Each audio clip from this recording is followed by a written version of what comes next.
Hello hello. चलिए सभी लोगों को नमस्कार। So we are on lecture number second. कल के लेक्चर में हम लोगों ने बैकग्राउंड देखा था। वी सॉ बैकग्राउंड कि क्यों आया ये ऑडिट, और बैकग्राउंड देखने के बाद में हम लोगों ने ओरिजिन ऑफ द वर्ड देखा था, एंड मोस्ट इम्पॉर्टेंट हम लोगों ने क्या देखा था? डेफिनेशन। अगर आप डेफिनेशन दोहरा दे मेरे लिए एक बार, तो audit is a systematic, independent examination of financial records irrespective of legal form, whether or not profit oriented, with ultimate objective to give opinion whether financial statements give true and fair view. Correct? तो बहुत ही simple सी definition थी, लेकिन बहुत interesting थी। Every word had a meaning. जिन लोगों ने अगर मिस भी किया होगा किसी ने, तो यूट्यूब पे अपलोडेड है वो लेक्चर, और पहले 5 लेक्चर अपलोड होने भी वाले हैं। करेक्ट? अगर किसी को लिंक नहीं पता है तो मुझसे लेक्चर के बाद में आप पूछना, तो लिंक मैं आपको बता दूंगा। नाउ सबसे पहला चैप्टर हम लोग शुरू करते हैं। इस चैप्टर का थोड़ा नॉलेज शायद आपको पहले से होगा। जो लोग सीए इंटर वाले जो है मैक्सिमम, उन सबको पता ही होगा कि आपके लॉ में भी ये बात कवर होती है, लेकिन ऑडिट में शायद हम थोड़ा और डेप्थ में उसको देखते हैं और अच्छे से देखते हैं। और यहां से 120 मार्क का पेपर होता है एक्स्ट्रास मिलाकर, है ना? वैसी बात करनी चाहिए। Out of 120, about 20 marks, 20 mark का पेपर ये चैप्टर से आ सकता है, and that is company audit. Very interesting, very simple. और मार्क्स अगर आपको कमाने हैं तो मार्क्स कमाने का बेहतरीन मौका है आपके पास में। आप बहुत सारे मार्क्स यहां पे कमा सकते हो, क्योंकि केस स्टडी फॉर्म में आएंगे, एमसीक्यू फॉर्म में आएगा। आपने सही सेक्शन नंबर लिखा, सही लॉजिक लिखा, सही कंक्लूजन लिखा, तो आपको मार्क्स बहुत अच्छे खासे मिलेंगे। जैसे हमारा एक ऑडिट का और एक पार्ट है standards on auditing, standards on auditing. Correct? उसमें मेरा हिसाब से जो मार्क्स स्कोर करना होता है थोड़ा मुश्किल होता है। उसमें भी हम पूरी जान लगा देंगे, लेकिन कंपैरेटिवली यहां पे कम एफर्ट्स में आपको ज्यादा मार्क्स मिलते हैं। वहां पे उतने ही मार्क्स के लिए हमको एफर्ट्स ज्यादा लगाने पड़ते हैं। ठीक है? सो लेट्स सी गाइस, आप सबको पता है दैट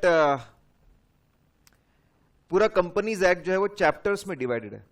यस नो? चैप्टर्स में डिवाइडेड है। हम हमारे कोर्स में 2 चैप्टर्स पढ़ने वाले हैं कंपनीज एक्ट के, चैप्टर 9 और चैप्टर 10।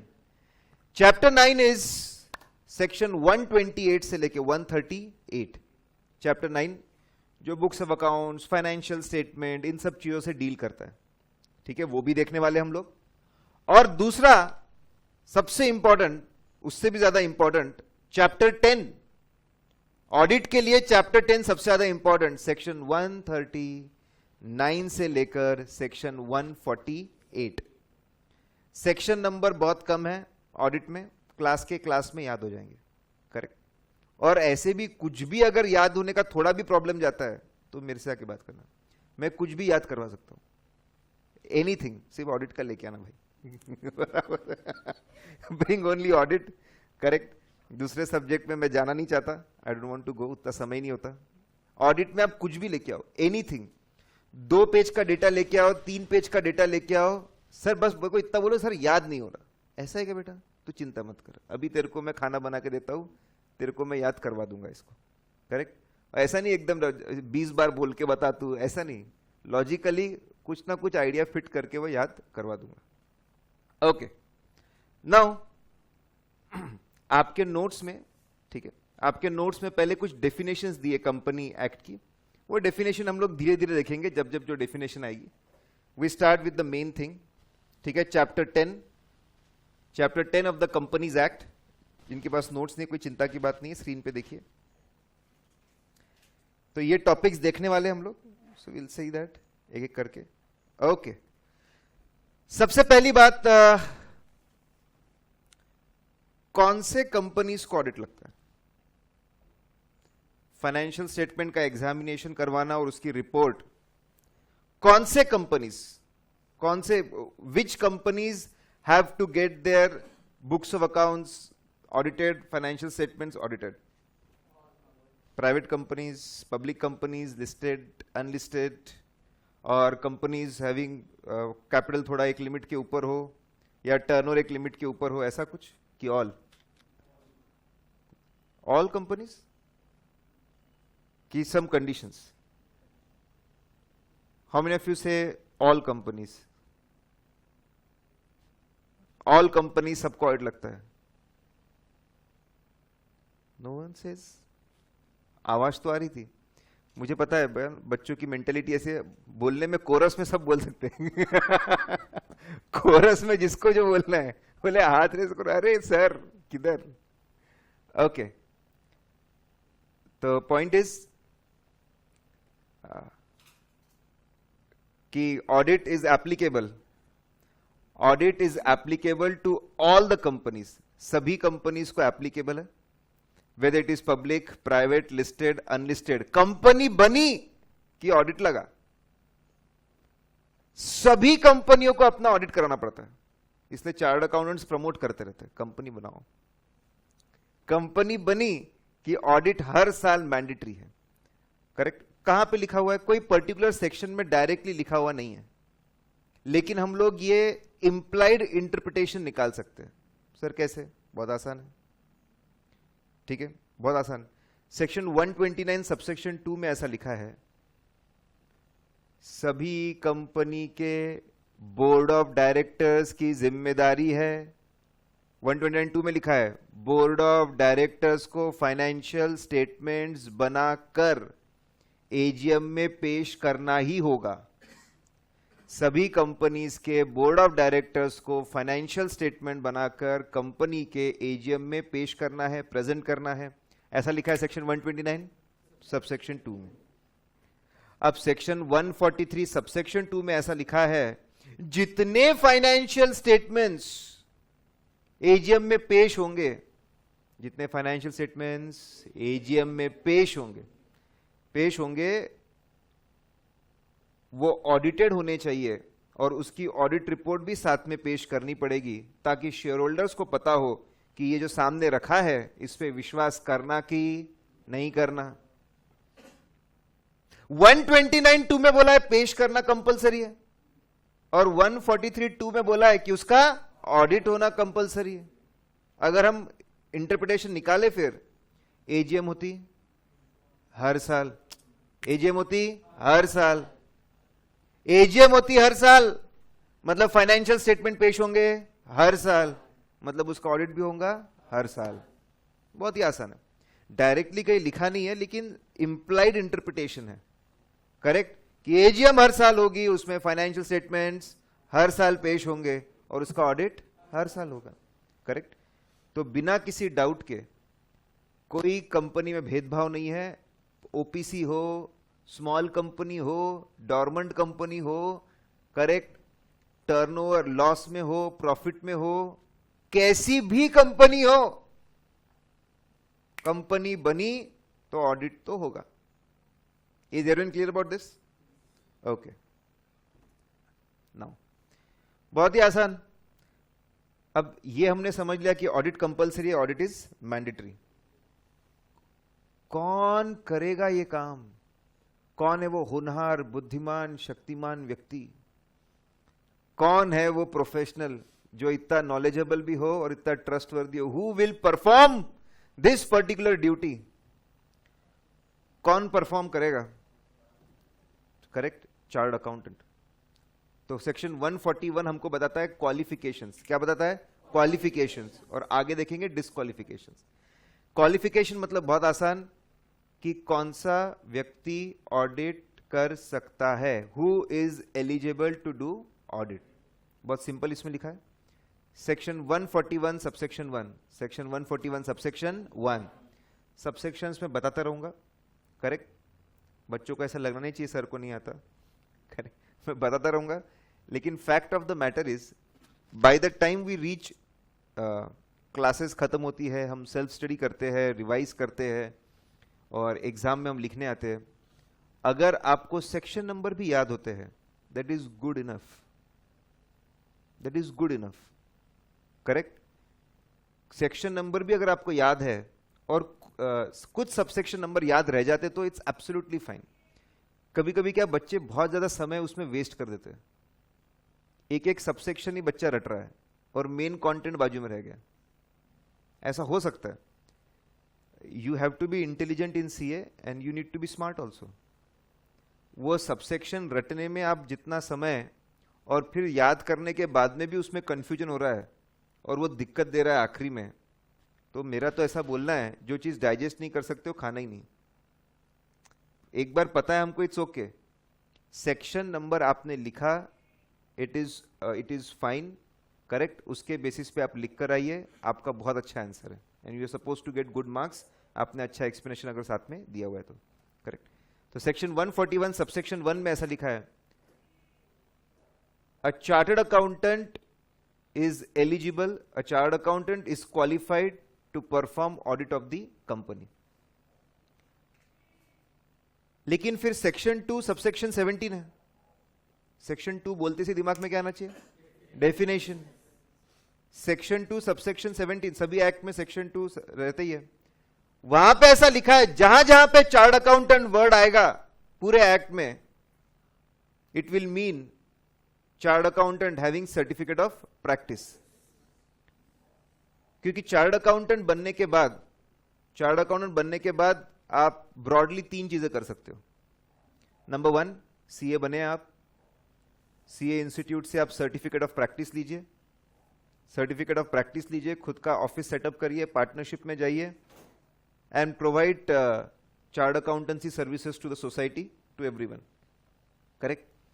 दूसरा काम है, आप एक और काम कर सकते हैं, खुद का ऑफिस सेटअप नहीं करना है, आपको जॉब करना है, you can go for job, correct.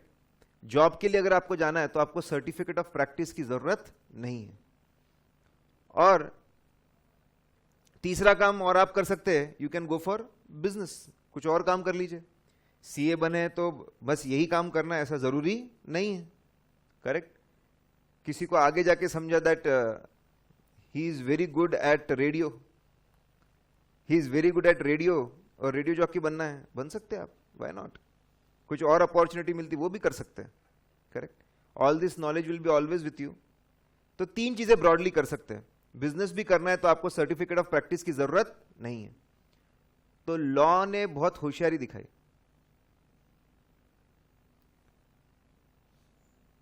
जो रेगुलरली प्रैक्टिस करते हैं सिर्फ उनको क्वालिफाई किया, जो रेगुलरली प्रैक्टिस करते हैं, जो लॉ के टच में है, जो चीजें चल रही है मार्केट में उसके टच में है, सिर्फ उनको ही क्वालिफाई किया,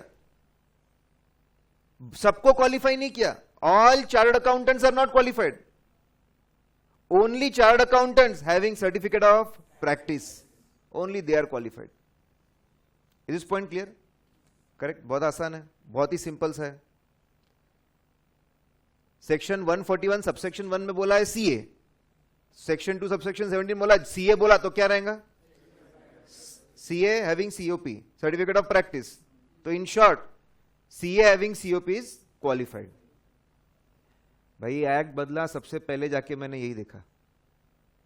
पुराने एक्ट में सेक्शन 226 हुआ करता था, मैं बोला 226 के जगह कौन सा सेक्शन है पहले बताओ। ये सेक्शन मोनोपोली बना के रखता है हमारी। ऑक्सफोर्ड से 2 बार एमबीए करके भी आया होगा कोई भी आईआईएम से आया होगा, बेटा साइन तो सिर्फ सीए की चलेगी, जिसके पास में सीओपी है। तू कुछ भी कर ले, तू इंडिया के किसी भी तोपकान इंस्टीट्यूट से कुछ भी कर ले, इंडिया के बाहर से कुछ भी कर ले, यूएस से कुछ भी करके आ जा, ये सेक्शन हमारे मोनोपोली को प्रोटेक्ट करता है। सेक्शन 141 क्वालिफिकेशन हमको प्रोटेक्ट करता है। सिर्फ चार्टर्ड अकाउंटेंट्स के पास में राइट है ऑडिट करने का। Is it clear about this? फिर उन्होंने और बोला है सबसेक्शन 2 में बोला है partnership firm is eligible. Who is eligible? Partnership firm. Partnership firm is eligible to become auditor.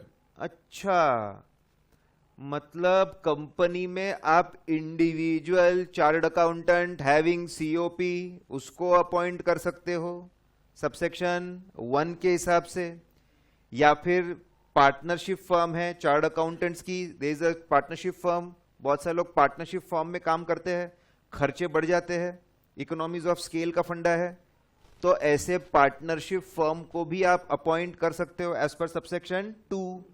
दोनों पार्टनरशिप फर्म चलेंगी, whether partnership firm under partnership act 1932 या फिर LLP act, correct, LLP act है तो वो भी चलेगा। दोनों तरह के पार्टनरशिप फर्म्स, आपको फर्क पता है, उसमें जाने की जरूरत नहीं है।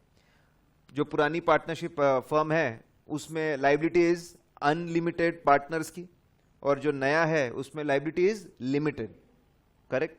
तो दोनों पार्टनरशिप फर्म को उन्होंने अलाउ किया है, दोनों partnership firm are qualified to do audit, लेकिन शर्त है मेजॉरिटी ऑफ द पार्टनर्स, हमको एक एथिकल फर्म चाहिए, ओवरऑल नॉलेजेबल फर्म चाहिए, तो majority of the partners should be CA having COP, correct. पहले पुराने एक्ट में था ऑल द पार्टनर्स, पहले तो बहुत ही स्ट्रिक्ट थे साहब, पहले तो बहुत ही ज्यादा स्ट्रिक्ट थे, अब थोड़ा सा जाके रिलैक्स किया है कि majority of the partners should be CA having COP. ऐसा क्यों किया है? क्योंकि रिसेंटली, ठीक है, रिसेंटली नहीं, पिछले कुछ सालों में अलाउ किया है चार्टर्ड अकाउंटेंट्स को दूसरों के साथ पार्टनरशिप करना, ठीक है। अभी सिर्फ मैं ओरली बता दे रहा हूं, सीए खुद के साथ पार्टनरशिप कर सकता है, सीए मतलब सीए दूसरे सीए इन प्रैक्टिस के साथ, सीए कंपनी सेक्रेटरीज के साथ पार्टनरशिप कर सकता है, सीडब्ल्यूएस के साथ पार्टनरशिप कर सकता है, लॉयर्स के साथ पार्टनरशिप कर सकता है, इंडियन इंस्टीट्यूट ऑफ इंजीनियरिंग के जो इंजीनियर्स है, मतलब वहां की मेंबरशिप होनी चाहिए, कहीं से भी इंजीनियरिंग करो, उनके साथ पार्टनरशिप कर सकता है। शायद आपको पता नहीं, तो आर्किटेक्ट के साथ पार्टनरशिप कर सकता है, एक्चुअरी के साथ पार्टनरशिप कर सकता है, बहुत सारे लोगों के साथ में सीए पार्टनरशिप कर सकता है, ऐसा अलाउ किया है, करेक्ट। अगर आपने वहां पे अलाउ किया है पार्टनरशिप फर्म, ऐसा क्यों कर रहे हैं? मल्टी डिसिप्लिनरी फर्म चाहिए, मल्टी डिसिप्लिनरी फर्म, मतलब क्लाइंट एक बार फर्म में आए सब मिलेगा, यू विल गेट एवरीथिंग। तेरे को एक नंबर टैक्स की एडवाइस भी मिलेगी, सीएस है, ऑडिट भी मिलेगा, अकाउंटेंसी मिलेगी, तेरे को लीगल सर्विसेज चाहिए तो लॉयर भी है, कंपनी सेक्रेटरी भी है, तेरे को एक्चुअरियल सर्विस चाहिए तो वो बंदा भी है हमारे पास, तेरे को आर्किटेक्चर कुछ नॉलेज चाहिए, बहुत बड़ा प्रोजेक्ट है तो वो भी है। Multi disciplinary firm is the future, तो उसके लिए ये पूरा चेंजेस लाया गया। You should know why this changes were brought. पहले ऑल पार्टनर्स थे, अब क्या हुआ? Majority of the partners should be CA having COP, correct. Majority of the partners, तो सपोज हमारे 6 पार्टनर्स हैं, एबीसी डीएफ, करेक्ट। हमारे 6 पार्टनर्स हैं और 6 पार्टनर्स में ए, बी और सी हमारे, they are chartered accountants having COP, D हमारे कंपनी सेक्रेटरी है, ई हमारे सीडब्ल्यू है, और एफ हमारे he is a lawyer, correct. तो ऐसी फर्म है 6 पार्टनर्स की, will they be eligible to do audit? Yes no? Yes no? Case समझ में आया सबको? कितने पार्टनर्स है? 6, उसमें से 3 क्या है? सी हैविंग सीओपी, और एक क्या है? सीएस, एक क्या है? सीडब्ल्यू, एक क्या है? लॉयर। तो वो लोग ऑडिट कर पाएंगे क्या? आंसर इज नो, क्योंकि मेजॉरिटी वर्ड यूज है, और majority is more than 50%। More than 50% होना चाहिए साहब, मोर देन 50% रहेगा तभी ऑडिट हम लोग कर सकते हैं, एकदम आसान है, ठीक है। तो बेसिकली कितने लोग क्वालिफाई हुए? दो. कितने लोग क्वालिफाई हुए? दो. Individual chart accountant who is having COP, और partnership firm where majority of the partners are having COP. ये दो लोग. क्या कंपनी, एक कंपनी है, सारे डायरेक्टर्स चार्ट अकाउंटेंट्स है, सारे एम्प्लॉयज चार्ट अकाउंटेंट्स है, भरपूर नॉलेज से भरपूर CA भरे हुए हैं.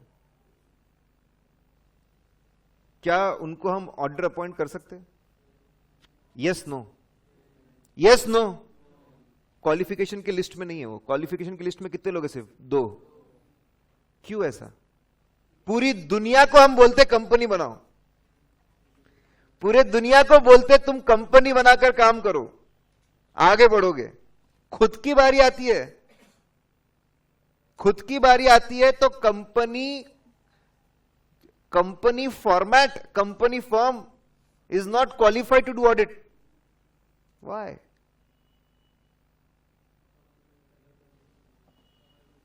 इंडिपेंडेंस. ओके.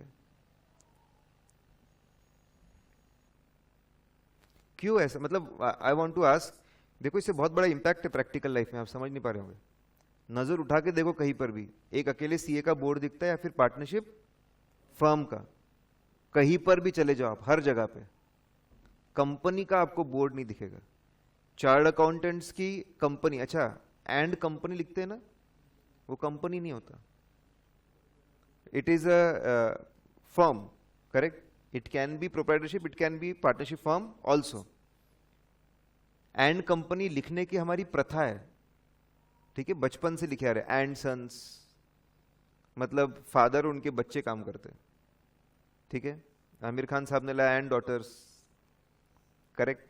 तो एंड कंपनी मतलब एक मेन बंदा है और उसके साथ और भी कुछ लोग मिलकर काम करते हैं. एंड कंपनी लिखने से कोई कंपनी नहीं होता, इट इज अ फर्म. जब तक LTD लिमिटेड नहीं लगता, it is not a company. तो ऐसा क्यों? लेकिन why company format is not qualified?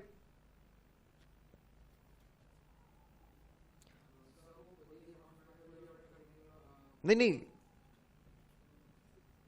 Clients अलग कंपनीज है और ये अलग कंपनी है ना. तो बहुत सिंपल है, आसान है साहब. अकाउंट्स और ऑडिट बहुत ही सेंसिटिव काम है, बहुत ज्यादा सेंसिटिव.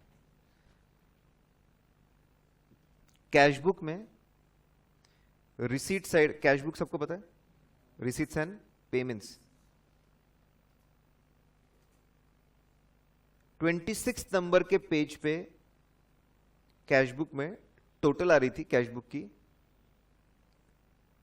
10,80,000. अगले पेज पे कैरी फॉरवर्ड किया 10,30,000. समझ रहे आप? Yes no? रिसीट साइड में से गायब कर दिए कितने? 50,000. तो बैलेंस भी अपने आप कम हो जाएगा. कितने से? 50,000. बुक के बैलेंस को खेल दिया, अब एक्चुअल बैलेंस भी गायब कर दो. सिर्फ कैरी फॉरवर्ड में, कैरी फॉरवर्ड में आपने खेल दिया. कैरी फॉरवर्ड आपने 50,000 कम किया, बुक के बैलेंस को आपने कर दिया कम और एक्चुअल बैलेंस भी कर दिया कम. हो गया मैच. सिर्फ कैरी फॉरवर्ड में इतना आप कोई भी कर सकता है, आप मतलब कोई भी कर सकता है. Accounts and audit are very sensitive jobs, बहुत ज्यादा सेंसिटिव है, करेक्ट. जो लोग ये काम कर रहे हैं उन्होंने बहुत रिस्पॉन्सिबल और अकाउंटेबल होना चाहिए और जिम्मेदारी अपने सर पे लेनी चाहिए. Direct they should be responsible individually, direct, correct. Individual responsibility होनी चाहिए, which is possible in individual format and partnership format. जो पार्टनर साइन करता है वो जिम्मेदार रहता है चीजों के लिए, वो जिम्मेदार रहेगा चीजों के लिए. Are you getting this point? Yes no? पूरी फर्म साइन नहीं करती है, वो फर्म के बिहाफ में, वो फर्म के बिहाफ में एक पार्टनर जिम्मेदारी लेता है और वो साइन करता है असाइनमेंट को। अगर कंपनी बनाते तो company is artificial legal entity, तो जिम्मेदारी इंडिविजुअल्स पे नहीं आती, किस पे आती? आर्टिफिशियल एंटिटी पे। लोग गलत काम करते और उस आर्टिफिशियल एंटिटी को डंप करके भाग जाते, फिर दूसरी आर्टिफिशियल एंटिटी खड़ी करते, उसमें गलत काम करते। ऐसा नहीं होना चाहिए। तो बेसिकली लॉजिक बहुत सिंपल है, अकाउंट्स और ऑडिट बहुत ज्यादा सेंसिटिव काम है, जिम्मेदारी लोगों ने डायरेक्ट उठानी चाहिए, इसीलिए सिर्फ दो ही फॉर्मेट्स अलाउ किए हैं, इंडिविजुअल्स और पार्टनरशिप फर्म। सीए एक्ट में एक सेक्शन है, सेक्शन 25 जो बोलता है कि चार्टर्ड अकाउंटेंट्स कंपनी बनाकर अकाउंटिंग नहीं कर सकते, कंपनी बनाकर अकाउंटिंग नहीं कर सकते। और सेक्शन 141 बोलता है कि आप कंपनी बनाकर ऑडिट नहीं कर सकते। तो आप चार्टर्ड अकाउंटेंट्स को, अगर फ्यूचर चार्टर्ड अकाउंटेंट्स को करेक्ट, अगर अकाउंटिंग का काम करना है तो आप क्या बना नहीं पाएंगे? कंपनी नहीं बना पाएंगे। और ऑडिट का भी काम करना है तो आप क्या नहीं बना पाएंगे? कंपनी नहीं बना पाएंगे, क्योंकि सेंसिटिव काम है, जिम्मेदारी आपने उठानी चाहिए। तो या तो एज ए इंडिविजुअल उठाओ या तो एज ए पार्टनरशिप फर्म उठाओ, करेक्ट। अब इसमें और इंटरेस्टिंग बात है, मैंने अभी आपको बोला पार्टनरशिप फर्म में और भी पार्टनर्स होंगे, कंपनी सेक्रेटरीज होंगे, सीडब्ल्यूएस होंगे, लॉयर्स होंगे, एक्चुअरी होंगे, इंजीनियर्स होंगे and so on. Audit lead करना और साइन करना, जिम्मेदारी उठाना, that can be done by only that partner who is CA having COP. आप पार्टनर्स खड़े करो साहब, 10 पार्टनर की फर्म बनाओ, उसमें 6 चार्टर्ड अकाउंटेंट रखो, उसमें 4 बाकी लोग रखो और उसको अपॉइंट भी करो, लेकिन ऑडिट को लीड करना, ऑडिट की जिम्मेदारी उठाना और साइन करना, यह काम सिर्फ कौन कर सकता है? CA having COP. इस पॉइंट क्लियर? ये भी आपके सबसेक्शन 2 में लिखा हुआ है, ठीक है। ऐसा सर्टिफिकेट ऑफ प्रैक्टिस होता है, मेरा भी नहीं है, इस मैटर ऑफ फ्यू इयर्स आपके पास भी होगा। बहुत ही स्टैंडर्ड सर्टिफिकेट ऑफ प्रैक्टिस है और चार्टर्ड अकाउंटेंट्स अपने ऑफिस में इसको फ्रेम करके रखते हैं। ऐसा मेंबरशिप नंबर रहेगा, करेक्ट, क्योंकि आजकल फेक चार्टर्ड अकाउंटेंट्स भी है। ऐसा बोलते हैं कि इंडिया में लगभग 30,000 फेक चार्टर्ड अकाउंटेंट्स है। कुछ बेचारे बहुत मेहनत करते रहते हैं, लेकिन अगर नहीं हो पाए क्लियर, बोले काम तो सब आ गया, काम तो आ गया। और बहुत सारे एरियाज में लोग इतने नॉलेजेबल होते भी नहीं है, करेक्ट। आप जाते हो डॉक्टर का डिग्री पूछते हो क्या? ऑनेस्टली प्रैक्टिकली डिग्री पूछते हो? अगर सपोज कोई अच्छा सा क्लिनिक ओपन कर दिया जाए, उस पर डॉक्टर नाम लिख दिया जाए, करेक्ट, और इक्विपमेंट्स वगैरह है, तो क्या लोग वहां जाके ट्रीटमेंट कराएंगे? Yes. Nobody goes and ask कब पास किया आपने, कितने मार्क्स आए थे आपको। तो 30,000 फेक चार्टर्ड अकाउंटेंट्स है, इसलिए ऐसा प्रमोट किया जाता है कि आपका सर्टिफिकेट ऑफ प्रैक्टिस आपके ऑफिस में रहे, ठीक है। और भी कुछ चीजें हैं, देखेंगे हम लोग। सबको मेंबरशिप नंबर होता है, जैसे मेंबरशिप नंबर यहाँ पे लिखा हुआ है 58722, मेरा भी 130504। ये मेंबरशिप नंबर बहुत जरूरी है। ये मेंबरशिप नंबर से समझता है कि आप सही में चार्टर्ड अकाउंटेंट हो या नहीं, whether you are really a chartered accountant. Yes, आपको पता है सीए इंस्टीट्यूट के वेबसाइट पे जाके आप चेक कर सकते हैं। हाँ, कभी अगर आपको यार आज कुछ भी बोल रहा है तो यार समझ में नहीं आ रहा कुछ, बोले सीए भी है कि नहीं, अगर ऐसा डाउट हुआ, करेक्ट, मैं खुद चले आता हूँ ना, उसमें क्या।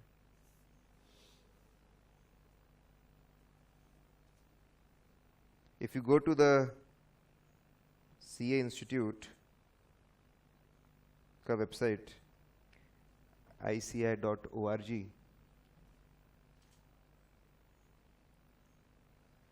अगर आप CA इंस्टीट्यूट की वेबसाइट पे जाएंगे तो मेंबर्स है, वो मेंबर्स पे आप जाइए, ट्रेस अ मेंबर दिखता है, मेंबर्स कार्ड।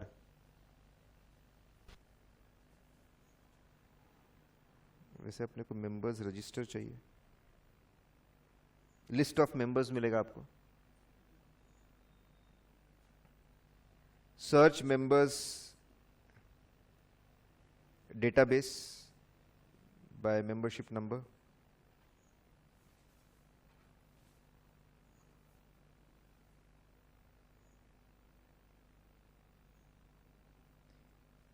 इतना फास्ट इंटरनेट।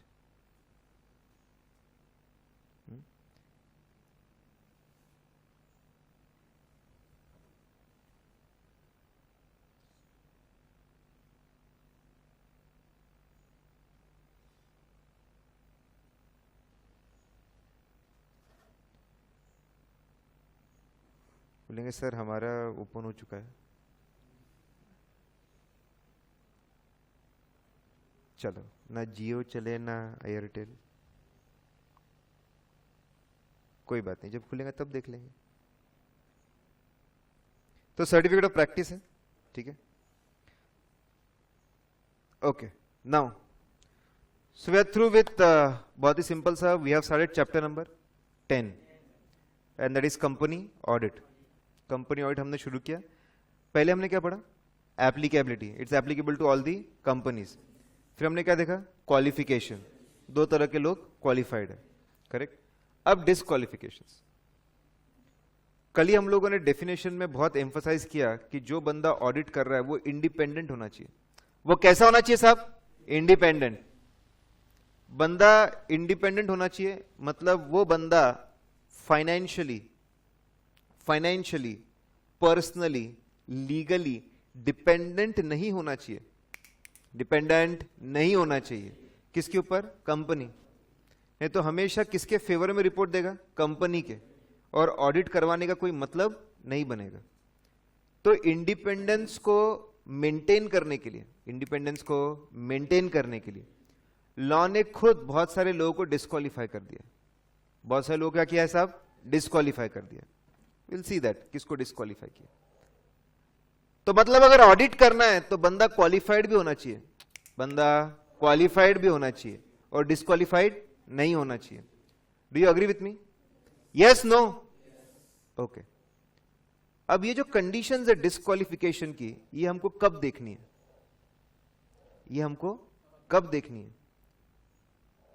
सर कब देखनी है मतलब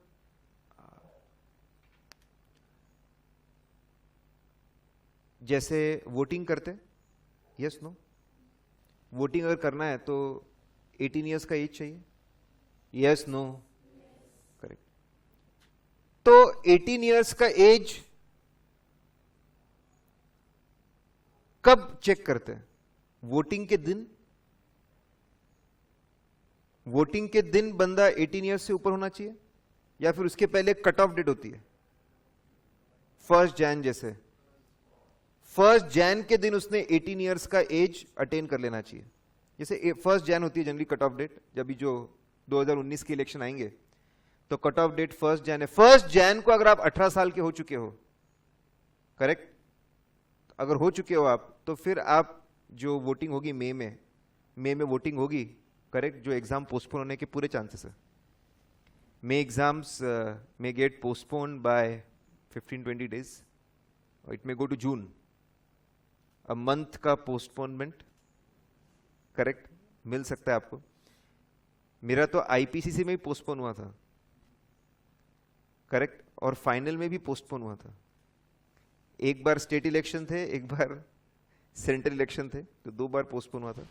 एनीवेज, तो वैसे ये डिस्क्वालिफिकेशंस है, हमको कब चेक करना है? फाइनेंशियल ईयर के शुरुआत में बंदा डिस्क्वालिफाइड नहीं होना चाहिए, कि अपॉइंटमेंट के दिन डिस्क्वालिफाइड नहीं होना चाहिए, कि जिस दिन ऑडिट करने जा रहा है उस दिन डिस्क्वालिफाइड नहीं होना चाहिए, कि जिस दिन ऑडिट रिपोर्ट दे रहा है उस दिन डिस्क्वालिफाइड नहीं होना चाहिए। कंडीशंस देखेंगे, हु आर डिस्क्वालिफाइड, ऐसे कंडीशंस है कि ये लोग डिस्क्वालिफाइड रहेंगे। लेकिन ये डिस्क्वालिफिकेशन आपको किस दिन चेक करना है, एज ऑन विच डेट? तो बहुत सिंपल सा है, person should not be disqualified. Person should not be disqualified on the date of appointment. On the date of appointment and after date of appointment. And after date of appointment. जिस दिन appointment हो रहा है उस दिन तो disqualified नहीं होना चाहिए, उसके बाद डिस्क्वालिफाइड नहीं होना चाहिए. अगर बंदा उस दिन डिस्क्वालिफाई हुआ, अगर बंदा उस दिन डिस्क्वालिफाई हुआ, करेक्ट, तो that appointment will be void एब इनिशियो. तो वॉइड एब इनिशियो हो जाएगी. और अपॉइंटमेंट के बाद डिस्क्वालिफाइड हुआ तो automatic removal from the post of auditor. Correct. Parallel example देता हूं मैं आपको, ठीक है. सर आपका नाम कुणाल. तो हमारे कुणाल सर होनहार, बुद्धिमान, Shaktimaan. Kunal sir chartered accountant बन चुके हैं, बहुत अच्छा प्रैक्टिस भी है और अब शादी भी कर रहे हैं. ठीक है, खुश है सर. तो अब शादी हो रही है और मंडप में बैठे. शादी के दिन अगर कुणाल सर के दिल में कोई और है, अगर कोई और है, दैट विल बी वॉइड एब इनिशियो. बराबर, शादी गलत है. अरे शादी के दिन सब ठीक था, you are the only one, ऐसी सोचती. ठीक है. लेकिन शादी के बाद कुणाल सर बहक गए. बराबर, एक्स्ट्रा मैरिटल अफेयर हो गया. करेक्ट. अब और भी है, दे अदर्स ऑल्सो. तो automatic removal from the post of husband. Correct. नहीं करना ऐसा. Don't make life complicated. Correct. Now तो बहुत सिंपल सा है. तो we have to check disqualification on the date of appointment, on the date of appointment and after date of appointment. जैसे एक एग्जांपल दे रहा हूं मैं. हम आगे जाके पढ़ने वाले, अगर ऑडिटर ने 10 लाख का लोन लिया कंपनी से, 10 लाख का लोन लिया, तो फाइनेंशियली डिपेंडेंट है, ऑब्लिगेशन के अंदर है कंपनी के. Yes no. अगर ऑडिटर ने 10 लाख रुपए का लोन लिया, 10 लाख रुपए का लोन लिया है, तो वो कंपनी के फाइनेंशियल बोझ के तले दबा पड़ा इंसान है. ऐसा इंसान सच्ची रिपोर्ट दे पाएगा क्या? नहीं. एक चार्टर्ड अकाउंटेंट है, उसने 1 जनवरी को लोन लिया 10 लाख रुपए का. कितने लाख का? 10 लाख. एंड से 1 जनवरी 2018, 1 जनवरी 2018, और 6 महीने तक लोन चला. ठीक है. जैन, फेब, मार्च, अप्रैल, मई, जून. 30 जून को उसने रीपे किया. अब 15 जुलाई को, क्विकली, लोन कब लिया? 1 जनवरी. कब तक चला? 30 जून. कितने महीने के लिए? 6 महीने के लिए. 3 महीने पिछले फाइनेंशियल ईयर में, 3 महीने करंट फाइनेंशियल ईयर में. Yes no. 15 जुलाई को बंदे को अपॉइंट किया auditor for the financial year 18-19. बंदे के ऊपर लोन है 3 महीने पिछला साल, 3 महीने करंट ईयर, और जिस साल में वो जिसके ऊपर लोन है उसी साल का उसको ऑडिटर अपॉइंट किया है फॉर फाइनेंशियल ईयर 18-19. क्या अपॉइंटमेंट वैलिड है? Yes no. 3 साल 3 महीने इसी साल के उसके ऊपर लोन था. अपॉइंटमेंट वैलिड है? Yes no. Date of appointment क्या है? डिस्क्वालिफिकेशन कब चेक करना है? On date of appointment and after date of appointment. पहले क्या है उससे कोई फर्क नहीं पड़ता. तूने कितने भी खून किए होंगे सब माफ.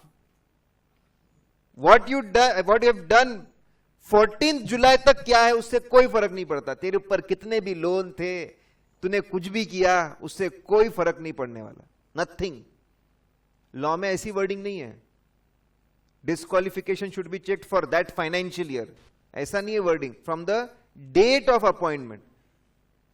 भले ही 3 महीने उसी साल के तू इंडेटेड, तेरे ऊपर लोन है, लेकिन उससे कोई फर्क पड़ने वाला नहीं है। Is everyone clear about this? Okay, now we are going to see 9 disqualifications. कितने डिस्क्वालिफिकेशंस? 9। 9 डिस्क्वालिफिकेशंस देखने वाले हम लोग। क्वालिफिकेशन डिस्क्वालिफाई कौन से सेक्शन में? 141। 141(1) में बोला है कि इंडिविजुअल्स आर क्वालिफाइड। 142(2) में लिखा है कि पार्टनरशिप फर्म इज क्वालिफाइड। 143(3) में लिखा हुआ है what are the list of the disqualifications. और 144(4) में बोला है कि डिस्क्वालिफिकेशंस कब चेक करना, कब चेक करना, कि at the time of appointment, after date of appointment. अब डिस्क्वालिफिकेशंस जो है साहब, ठीक है, डिस्क्वालिफिकेशंस की लिस्ट है सिंपल सी, और उसको याद रखने के लिए हमने एक शॉर्टकट बनाया।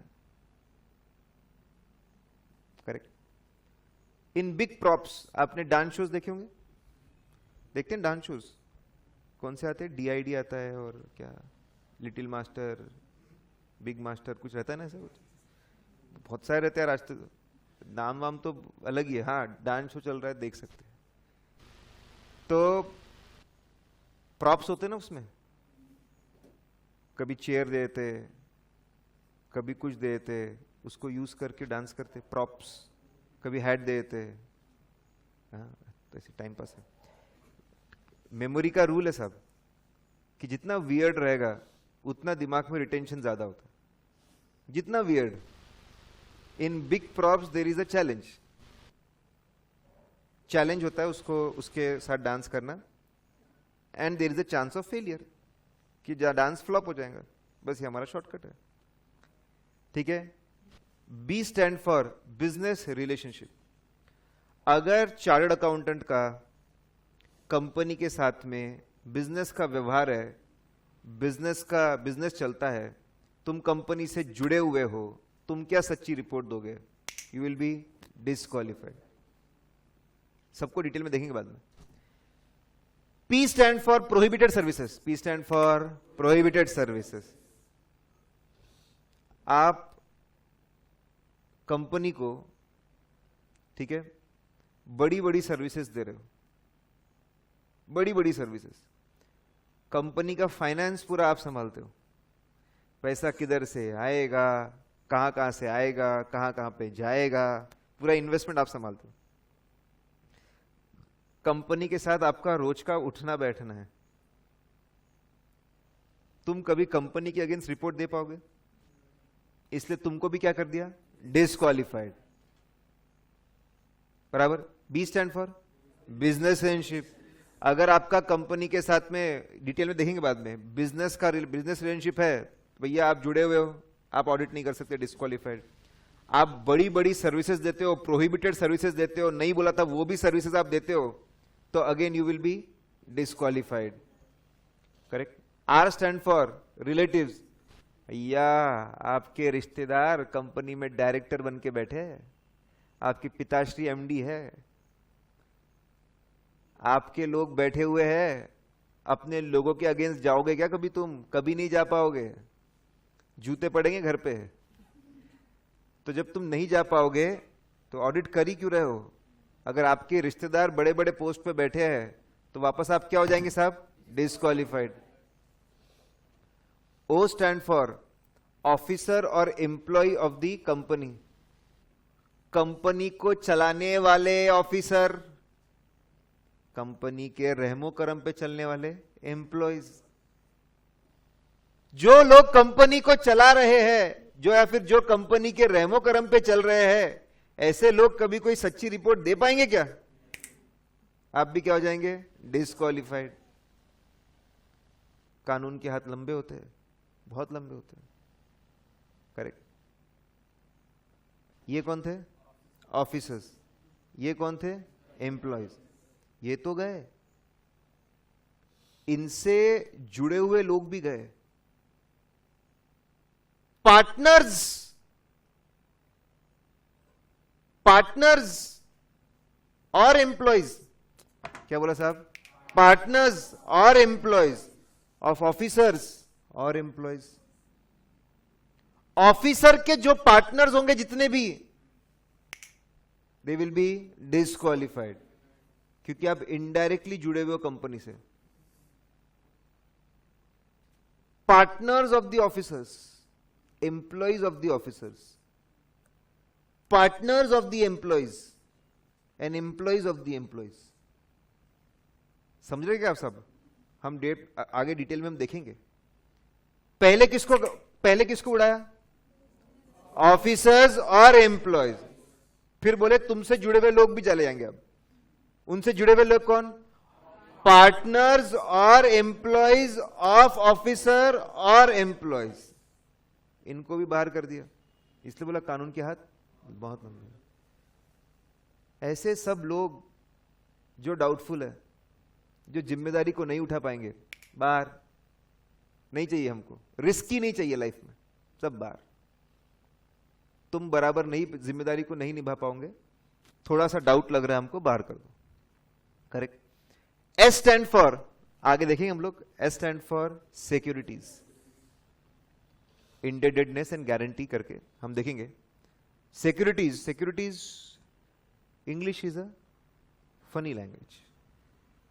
बहुत सारे प्रॉब्लम्स हमको पढ़ाई में है बिकॉज इंग्लिश में प्रॉब्लम है, हमारे अंदर नहीं। Problem with the English. Security मतलब सेफ्टी, सिक्योरिटी वाला होता है। करेक्ट। आप पे अटैक होने वाला, आप सेफ होने चाहिए, सिक्योरिटी वो भी होता है।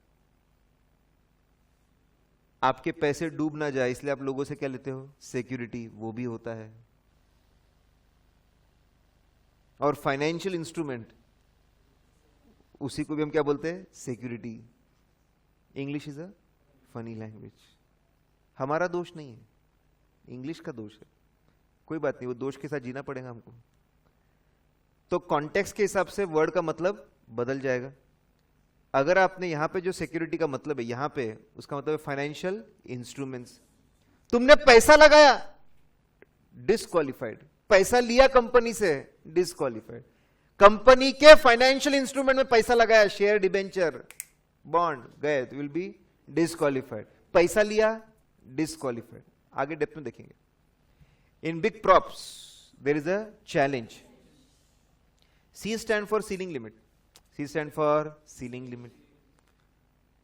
कंसंट्रेशन ऑफ वर्क अच्छी बात नहीं। कुछ ही चार्ट अकाउंटेंट्स और सीए फर्म्स है, भर भर के क्लाइंट्स है, भर भर के, इतने हैं कि संभाले नहीं जा रहे। और बेचारा नए नवेला सीए वो दर दर ठोकरे खा रहा है, अरे कोई क्लाइंट मिल जाए। तो it's not good, it is not good for the youngsters and it is not good for the profession. Quality को आप मेंटेन नहीं कर पाएंगे। यहां पे काम संभला नहीं जा रहा और वहां पे काम मिला नहीं जा रहा, अच्छी बात नहीं। तो इसके लिए मैक्सिमम लिमिट है।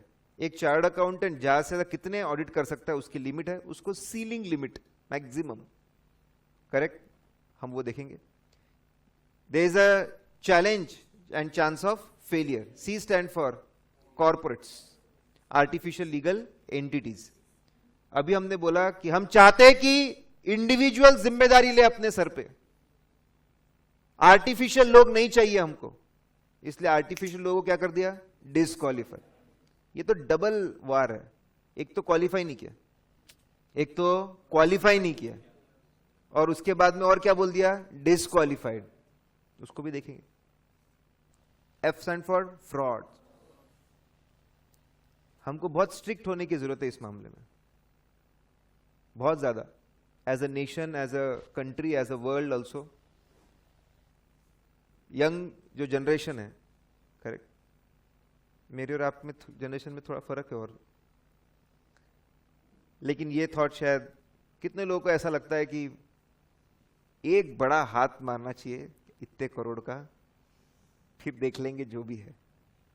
ऐसा लगता है आपको कि यार ऐसा बड़ा काम होना चाहिए, करेक्ट, 10, 20, 25 करोड़ अंदर कर लो एक बार, फिर बाद में आराम से रहेंगे अपन, लगता है आप लोगों को ऐसा? और उसमें अगर किसी ने पूछा कि आपको थोड़े एथिक्स कॉम्प्रोमाइज करने पड़ेंगे,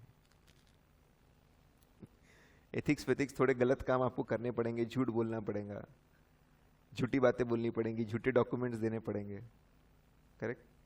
लगता है कर लेना चाहिए? नहीं,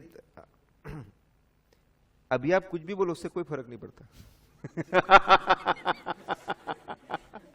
अभी आप कुछ भी कर लो उससे कोई फर्क नहीं पड़ता। फर्क तो जब पड़ता है कि जब आपके सामने अपॉर्चुनिटी रहेंगी और तब आप क्या करते हो। माय प्रोफेसर यूज्ड टू से, बॉम्बे में आई डिड माय आर्टिकलशिप, वहां पे फाइनल की क्लासेस की थी। In society we stand upright, अच्छे स्टेटस के साथ, एज गुड पीपल,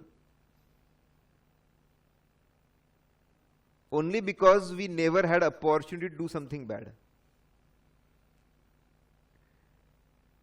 नहीं तो हमारे अंदर का शैतान भी लोगों को देखने को मिल जाता, correct? Human behaviour in natural is bad, you have to take efforts to make it good, ठीक है? एनीवेज, तो फ्रॉड को सीरियसली लेना चाहिए और बहुत सीरियसली लेना चाहिए और जबरदस्त पेनाल्टी लगनी चाहिए, तब जाके लोग घबराएंगे, करेक्ट? गल्फ कंट्रीज में कोई हिम्मत नहीं करता, चॉप चॉप, कोई हिम्मत नहीं करता, नो वन, कोई गलत काम की हिम्मत ही नहीं करता।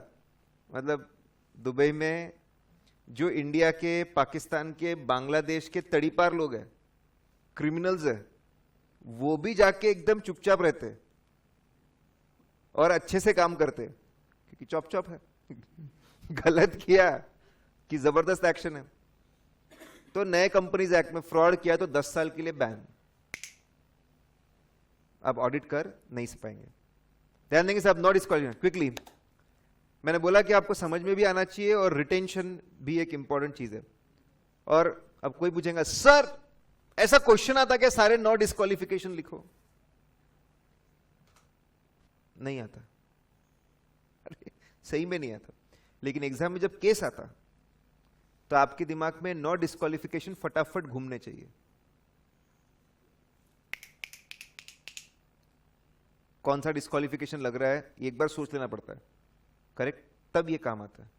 B stand for business relationship, P stand for prohibited services, R stand for relatives, बड़े बड़े पोस्ट बैठे, O stand for officer employees, P stand for partner और employ, officer employ, S stand for securities, independence guarantee, will see, C stand for selling limit, C stand for body corporate, and F stand for frauds, correct?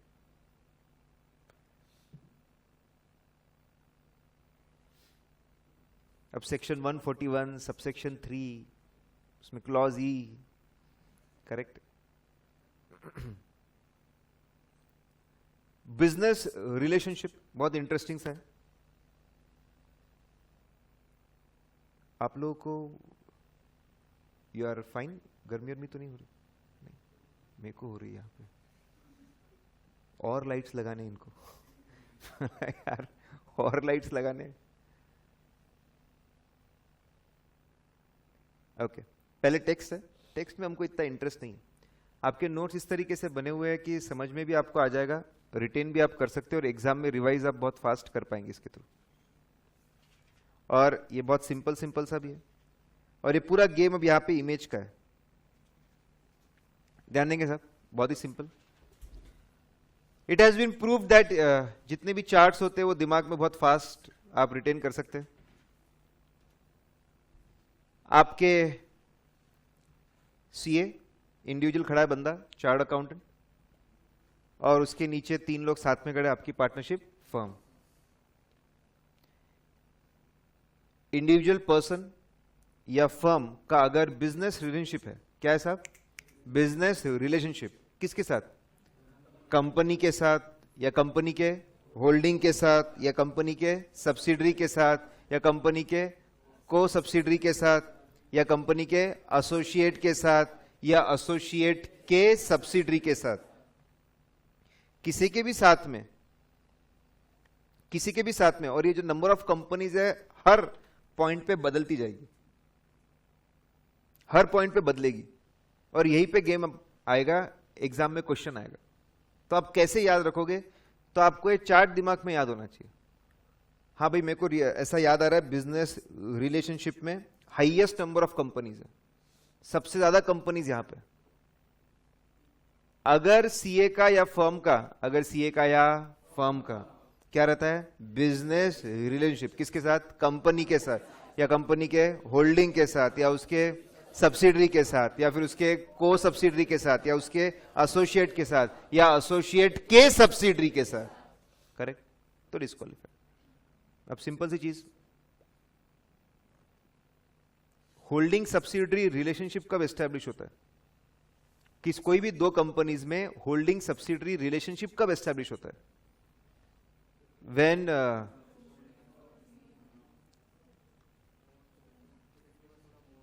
पहला सवाल, कितने percentage share? 50% and मोर, कि about 50%, कि 51% and more? 50 and more, about 50, कि 51 and more? 51 and मोर, कि 50 and more? Lock कर लो। Okay, चलिए आप लाइफ में अब पूरी क्लैरिटी लेके आ जाइए। परसेंटेज, होल्डिंग सब्सिडरी में percentage is more than 50%। Sir वही तो बोला हमने, 51% मोर। नहीं नहीं नहीं नहीं, 50.2 भी होता, 50.4 भी होता। करेक्ट? 51 एंड मोर कहां पे? Government company. गवर्नमेंट कंपनी में कोई गुंजाइश नहीं होना चाहिए, उनके टक्कर का कोई नहीं होना चाहिए, इसलिए उन्होंने ऐसा 51% और मोर, और भी ज्यादा। गवर्नमेंट खुद को और भी सेफ रखना चाहता है, इसलिए गवर्नमेंट कंपनी में होल्डिंग कितना है? 51% और मोर। लेकिन बाकी सब लोगों के लिए मोर देन 50%। और ठीक है, 50 एंड मोर तो हो ही नहीं सकता। आपका कंट्रोल कैसे आएगा? क्योंकि अगर आप 50 है तो कोई और भी 50 है, तो पूरा कंट्रोल आपका होने वाला नहीं है। बात समझ रहे साहब? तो होल्डिंग सब्सिडरी में क्या है? More than 50%। अच्छा, 50% of what? Equity share capital, preference share capital, कि total share capital?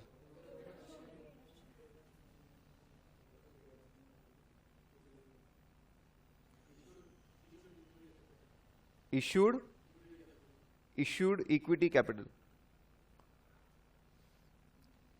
So see, we have options. How many of you say that total paid up share capital? Paid up share capital? Equity plus convertible preference shares.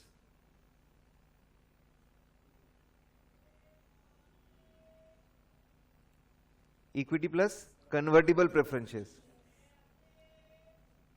और या फिर only equity plus all the preference, मतलब total paid of share capital, या फिर only equity?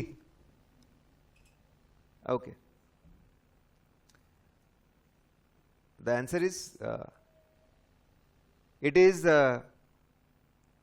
जो percentage देखना है, तो सर बोल रहे थे total voting power, and total voting power covers only equity shares. This has been changed, पिछले अटेम्प्ट में चेंज हुआ है, लास्ट अटेम्प्ट में इट हैज चेंज्ड। ठीक है, लास्ट अटेम्प्ट में इट हैज बीन अमेंडेड कि आपका पहले जो होता था, पहले था percentage of total share capital, और टोटल शेयर कैपिटल की डेफिनेशन हुआ करती थी, टोटल शेयर कैपिटल की डेफिनेशन हुआ करती थी इक्विटी प्लस कन्वर्टिबल प्रेफरेंस। अब वो बदल दिया उन्होंने, क्योंकि मार्केट में कंफ्यूजन होने लगा, तो उन्होंने बोला ठीक है, let's make it simple, it is only voting power. मतलब सिर्फ इक्विटी शेयर्स। समझ रहे साहब? डेफिनेशन दी हुई हम लोग देखेंगे सब्सिडी, होल्डिंग सब्सिडी। मेरे को दो बातों पे फोकस करना था। परसेंटेज कितना है साहब? मोर than 50%। 50%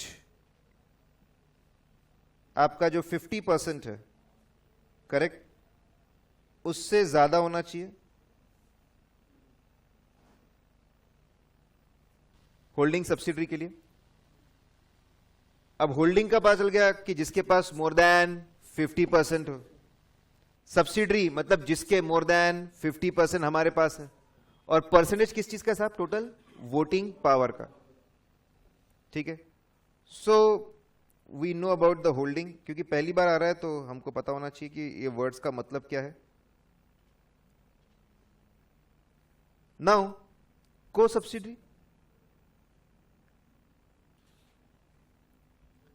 brothers from the same mother, बराबर। एक ही होल्डिंग कंपनी है और उनकी दो सब्सिडरीज है, तो वो आपस में क्या कहलाएंगे? को सब्सिडरीज या फिर फेलो सब्सिडरीज। एक ही रिलायंस है और रिलायंस के नीचे 150 सब्सिडरीज है, 150, 150 सब्सिडरीज है, तो 150 आपस में क्या हुआ? को सब्सिडरीज। बड़ा ही सिंपल आसान। एसोसिएट मतलब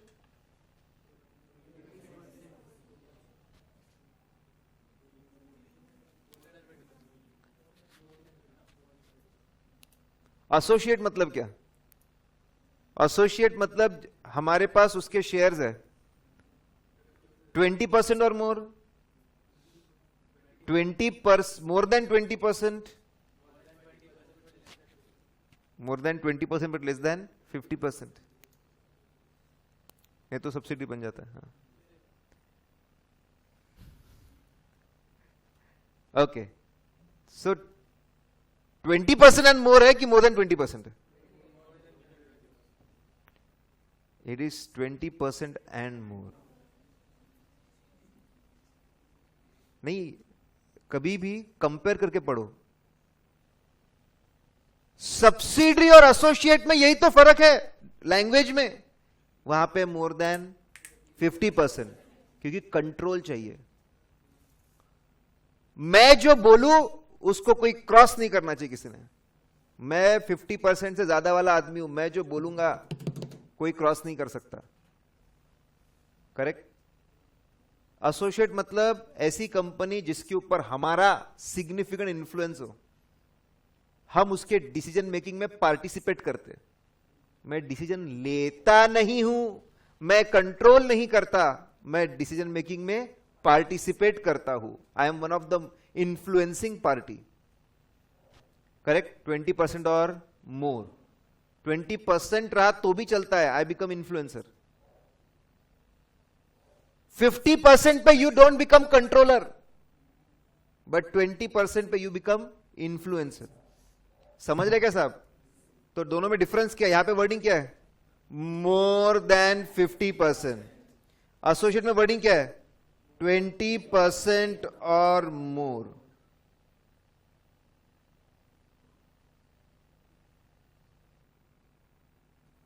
बात समझिए सब? Okay. And associate includes joint venture. घबरा गए मैडम, बोले एक बार गलती भी धीरे धीरे बोलना पड़ता। बिंदास बोलने का, गलती गलत तो गलत, उल्टा क्लास में गलती करना सबसे बेस्ट। जितनी गलतियां करना है सब क्लास में कर दो, एग्जाम के लिए स्कोप कम हो जाता है। क्योंकि जो गलती करता फिर याद होती मैंने गलती की थी। बिंदास बोलने का। तो आपके associate includes joint venture. What is joint venture?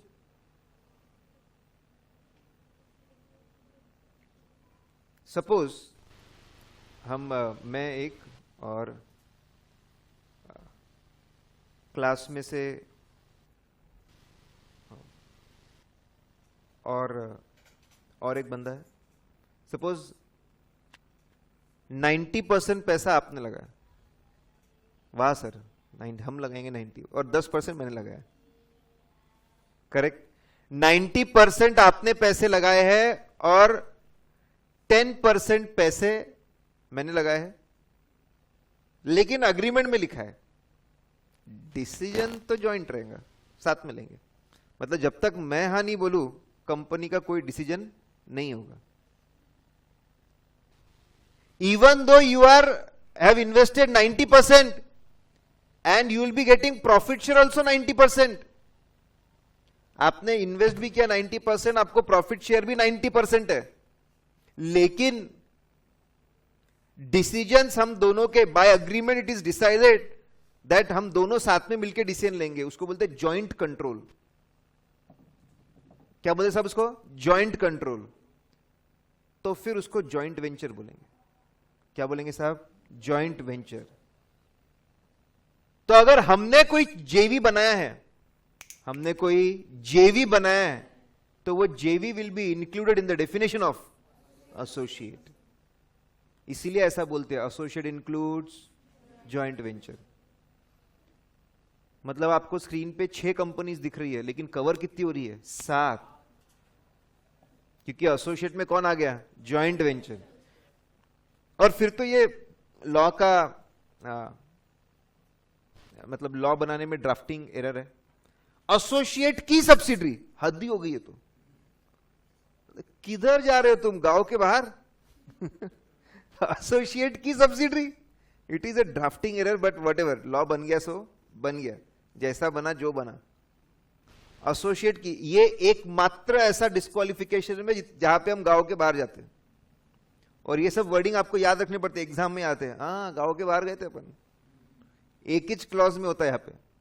Are you getting this point? कितनी कंपनीज करे साहब? 6. लेकिन ऐसे देखेंगे तो 7. कौन? कंपनी, होल्डिंग, सब्सिडरी, को सब्सिडरी, एसोसिएट, एसोसिएट की सब्सिडरी. करेक्ट. क्या फर्क है सब्सिडरी और एसोसिएट में सबसे खास वर्डिंग्स को लेकर? वहां पे मोर देन 50% है, यहां पे 20% और मोर है. और एसोसिएट इंक्लूड्स जॉइंट वेंचर. तो तुम्हारा अगर किधर भी तुम जुड़ गए, तो तुम वो जो सेंटर वाली कंपनी है उसके लिए क्या हो जाओगे? डिस्क्वालीफाई. करेक्ट. कहानी खत्म नहीं हुई साहब.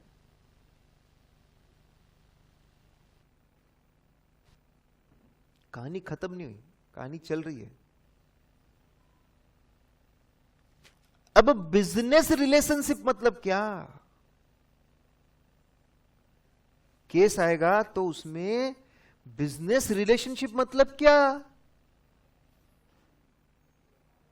सबसे पहले मुझे बताओ कि अगर आपने सपोज कंपनी को एक बार माल सप्लाई किया, एक बार ऐसा हुआ कि आपके दोस्त, आपके 10 दोस्त मिलकर एक बिल्डिंग बना रहे, बहुत ही बड़ी बिल्डिंग, 50 फ्लैट्स. मतलब आप कॉन्ट्रैक्ट, मतलब आप बिल्डर नहीं हो फिर भी आप बना रहे, घर वर नहीं बना रहे, बिल्डिंग बना लेते. बोले अब सबको फ्लैट चाहिए ऐसे भी, तो अपॉर्चुनिटी है तो हाथ धो लेते. बोले अपन तो, और इंटीरियर वगैरह के लिए आप चाइना से माल मंगवा रहे. दिमाग तो बहुत ही लगाते सीए लोग, ऐसा लगाते सामने वाले घबरा जाते, बोले क्या कर रहा तू. तो हम मंगवा रहे थे, तो हमारे पास में कुछ जगह खाली भी थी, तो हमने हमारे कंपनी को पूछा कि तुम्हारा सामान भी लेके आना क्या, उसमें भी कमा लेंगे थोड़ा सा. करेक्ट. जुगाड़ पे तो चलते ही है. इंडियंस वर्क ऑन जुगाड़, the most dynamic technology ever. अरे वी आर ब्लेस्ड. बाद में बताऊंगा इस बारे में. वैसे क्या 1 घंटा होने के बाद थोड़ा लगता है. सिंगापुर में दे वर डूइंग सम एक्सपेरिमेंट, तो एक जापानीज और एक इंडियन को उन्होंने सिलेक्ट किया, और दोनों को एक ही काम था, रिपोर्ट बनाना. रिपोर्ट बनाना उनका था. उनको पीसी दिया, उनको प्रिंटर दिया, और बोले रिपोर्ट बनाना है. तो जो पीसी दिया था वो खराब था, प्रिंटर भी खराब था. करेक्ट. दोनों काम दिया. जापानीज बंदे ने बोला no no there are operational problems. अपना इंडिया वाला पीसी खराब था, बाजू का भैया 2 मिनट बस 10 मिनट बस 10 मिनट में देता हूं वापस. 10 मिनट बराबर, अब चाय पी के आओ, तब तक मैं देख लेता हूं। बोले हमारे यहाँ पीसी तो ऐसे ही रोज के खराब होते हैं। काम थोड़ी रुकता। बोले प्रिंट आउट कैफे में लेके आ जाऊंगा, मैं कहीं से भी लेके आ जाऊंगा, प्रिंट आउट लेके आ गया। बोले सर बहुत आसान काम था, मतलब कुछ था ही नहीं। We are so used to problems, correct, that कि वो प्रॉब्लम का जो इंटेंसिटी वो हमको महसूस ही नहीं होता, बिकॉज वी हैव जुगाड़, करेक्ट। एनीवेज, तो हमने एक बार माल सप्लाई किया, बहक गए हम लोग, तो क्या इसको बिजनेस रिलेशनशिप बोलेंगे? Can one transaction be called as a business relationship? Yes, no? Oh, answer is yes, any transaction। Tax में तुम जो भी पढ़ते होंगे, मेरा उससे कोई मतलब नहीं। मेरा उससे कोई मतलब नहीं। Sincere you need to realise we talk with reference to context. हम इस सेक्शन के संदर्भ में बात कर रहे हैं। यहां पे business relationship will include any transaction, कोई भी ट्रांजैक्शन। कोई भी ट्रांजैक्शन आपने किया कंपनी के साथ में, business transaction, will be disqualified. तो सपोज आपने उनको माल सप्लाई किया, विल बी डिस्क्वालिफाइड। अच्छा, अगर आप उनसे माल खरीदते हो, सप्लाई करना भी एक तरह का बिजनेस है और खरीदना वो भी एक तरह का बिजनेस है, यू विल बी डिस्क्वालिफाइड। आप कंपनी के शोरूम पे गए, आपको कपड़े बहुत अच्छे लगे, पूरा मॉल उनका था, आपने कपड़े खरीदे, वहां पे खाना भी खाया, पानी भी पिया, मूवी भी देखी, इतने ट्रांजैक्शंस कर लिए, क्या हो जाएंगे हम लोग? Disqualified. Yes, no? Yes, no? बोले पिछले बार बोला था, उल्टा पड़ा था। बोले okay, answer is you will not be disqualified. Only commercial transactions. क्या फर्क होता है पर्सनल और कमर्शियल में? पर्सनल में वी कंज्यूम, कमर्शियल में we take goods and services to आगे provide goods and services. Personal transaction जितने उतने करो, राइट टू लिव खत्म हो जाएगा हमारा, फ्रीडम ऑफ शॉपिंग खत्म हो जाएगी। फ्रीडम ऑफ शॉपिंग नहीं करने दे रहे आप। पर्सनल ट्रांजैक्शन जो करने करो, कोई प्रॉब्लम नहीं। तो अगर मैं बात करता हूं, अगर लिखा है वहां पे, ठीक है, वहां पे आप एनी ट्रांजैक्शन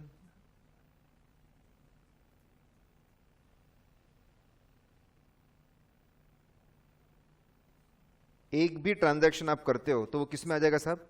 बिजनेस रिलेशनशिप में, पहली बात। और बिजनेस रिलेशनशिप कौन से आएंगे? कमर्शियल। पर्सनल करते हो तो वो आते नहीं है। बहुत सिंपल सिंपल सी बात है, ठीक है। एनी ट्रांजैक्शन था और दूसरा कमर्शियल पर्पस वाली कवर होते हैं। अब अगर आप देखेंगे तो business relationship can be in 3 forms. It can be in 3 forms. 3 form में हो सकता है बिजनेस रिलेशनशिप। सर कैसे 3 फॉर्म में हो सकता है बिजनेस रिलेशनशिप? करेक्ट। तो बहुत सिंपल सा 3 फॉर्म्स में बिजनेस रिलेशनशिप कैसे हो सकता है? पहला कि हम और कंपनी वाले साथ में मिलकर हम लोग बिजनेस कर रहे हैं। We are doing business together. मेरा अकाउंट्स का नॉलेज, तेरा सॉफ्टवेयर का नॉलेज, चल अकाउंटिंग सॉफ्टवेयर बनाते हैं, ऑडिटिंग सॉफ्टवेयर बनाते हैं, टैक्सेशन सॉफ्टवेयर बनाते हैं, किताबें बना बनाकर बेचेंगे, करेक्ट, जो भी है। तो अगर हम साथ में काम करते हैं तो वो तो पक्का बिजनेस रिलेशनशिप है। आप क्या हो जाओगे? Disqualify, not allowed, you will B disqualified. ठीक है, इज दिस पॉइंट क्लियर? फिर आगे ऐसा हो सकता है we become provider of goods and services. Business relationship can be in the form of we provide goods and services. So can we provide goods and services? No. If you provide goods and services, आपका commercial काम है ये, providing goods and services, तो आप क्या हो जाओगे? Disqualified. लेकिन एक एक्सेप्शन है, वो जरूरी है। We can provide services which are allowed under the companies act and CA act. नहीं तो ऑडिट की सर्विस भी कैसे देंगे? नहीं तो ऑडिट की सर्विस भी दोगे, बोले हो गया बिजनेस रिलेशनशिप। अरे बोले फिर ऑडिट करोगे कैसे? फिर ऑडिट करना ही पॉसिबल नहीं रहेगा। तो प्रोवाइडिंग गुड्स एंड सर्विसेज में सिर्फ अलाउ किया है services which are allowed as per CA act. Chartered accountant जो सर्विसेज दे सकता है वो, और वो भी जो अलाउड होने चाहिए एज पर कंपनीज एक्ट। तो एक एक्सेप्शन है। साथ में बिजनेस करना, नो एक्सेप्शन। प्रोवाइड करना, one exception, services under the CA act and companies act जो अलाउड है वो दे सकते हैं। नाउ द मोस्ट इंटरेस्टिंग, जो मुझे बहुत ज्यादा case, procuring goods and services will be disqualified. अगर आप कमर्शियल लेवल पर गुड्स एंड सर्विसेज लेके आगे और धंधा करते हो तो तुम क्या हो जाओगे? डिस्क्वालिफाइड। क्या हो जाओगे साहब? Disqualified, will get disqualified, correct. लेकिन इसमें एक्सेप्शन है, देयर इज अ एक्सेप्शन। क्या है ये एक्सेप्शन? एक्सेप्शन इज, अगर आप गुड्स एंड सर्विसेज लेते हो, if your client is in some industries, hat industries, क्या बोला साहब? hat industries। H for hospital। भाई हॉस्पिटल, हम कुछ एक्सीडेंट हो गया छोटा मोटा, बीमार पड़ गए, नहीं क्लाइंट क्या नहीं आ सकता, मैं डिस्क्वालीफाई हो जाऊंगा, ऐसा नहीं होना चाहिए। तो आप जो भी है, आप सर्विसेज ले सकते हो अपने पूरे स्टाफ का, आप मेडिकल सर्विसेज ले सकते हो, कोई प्रॉब्लम नहीं है। कौन से इंडस्ट्री में आप सर्विसेज ले सकते हो? हॉस्पिटल, हैट इंडस्ट्रीज है। पहला कौन सा? Hospital, correct. वापस एच है, that is hotel. Hospital, hotel, जाने अनजाने में कभी भी आदमी जाता है, मीटिंग्स हो गई वहां पे, कोई पार्टी हो गई ऑफिस की, allowed. A stand for airlines, NT stand for telecommunication. 4 industries है। एंड सच अदर, मतलब होटल है तो रेस्टोरेंट भी चलेगा, हॉस्पिटल है तो क्लिनिक भी चलेगा, एयरलाइंस है तो हेलीकॉप्टर भी चलेगा, टेलीकॉम है तो ब्रॉडबैंड भी चलेगा। तो ये 4 industries and such others, correct. ऐसे इंडस्ट्रीज में होटल, हॉस्पिटल, एयरलाइन, टेलीकम्युनिकेशन, ऐसे और इसके जैसे, इसी से रिलेटेड जो इंडस्ट्रीज है, ऐसे इंडस्ट्रीज में आप गुड्स एंड सर्विसेज ले सकते हो, गुड्स एंड सर्विसेज ले सकते हो। और कंडीशन है, लेकिन it should be a normal course of business at arms length prices. It should be a normal course of business at arm's length prices। तीनों क्यूमुलेटिव है, प्लस साइन है सब में।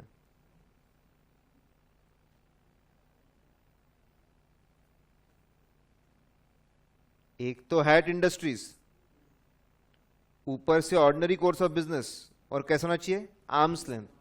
ऑर्डिनरी कोर्स ऑफ बिजनेस मतलब जैसे एक normal customer जाता है ट्रांजैक्शन करने के लिए, वैसे ही हम लोग गए, वैसे ही सब कुछ हुआ। आर्म्स लेंथ मतलब जो प्राइस वो मार्केट में चार्ज करता है, same price. Arms length as if we two are unrelated.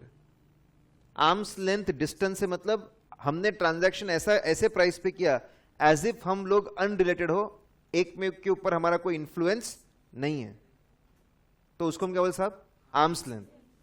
तीनों कंडीशंस कैसी है? Cumulative. All the 3 conditions are cumulative. तीनों कंडीशन सेटिस्फाई होंगी तो चलेगा। अब बच्चे बोलते सर सिर्फ इंडस्ट्री में रहा तो, सिर्फ आर्म्स लेंथ रहा तो, सिर्फ ऑर्डिनरी कोर्स रहा तो, नहीं नहीं नहीं, ऑल द 3 रहेगा तो उसको आपको एग्जेम्पशन मिलेगा। बात समझिए आपको? तो साहब बिजनेस रिलेशनशिप रहा, कितनी कंपनी से? 6, विच इज अल्टीमेटली 7। तो आप क्या हो जाएंगे? डिस्क्वालीफाई। उसमें एनी ट्रांजैक्शंस और many transaction, any transaction, commercial और पर्सनल, कमर्शियल। कितने फॉर्म हो सकते हैं? 3। साथ में बिजनेस करना not allowed, no exemptions, correct. Goods and services provide करना not allowed, 1 exception, CA services allowed under CA act and companies act. Goods and services लेना not allowed, but there is a exception. कौन सी industry? Hat industries. कौन सा? Ordinary course और arms length. तीनों condition कैसी है? क्यूमुलेटिव। तब जाके आपको क्या मिलेगा साहब? एग्जेम्पशन। Is point clear? कोई डाउट आपके मन में? कोई डाउट? कोई मन में सवाल? कोई सवाल नहीं? तो आपको केयरफुल रहना पड़ेगा। जब केस आएगा, केस आता है तो आपको पूरा इमेज आपको सोचना पड़ेगा। सीए इन्वॉल्व है क्या? मतलब केस पहले पूरा पढ़ लिया आपने। सीए इन्वॉल्व है क्या? फर्म इन्वॉल्व है क्या? अच्छा, फर्म इन्वॉल्व है। नेक्स्ट, कौन से तरह की कंपनी इन्वॉल्व है?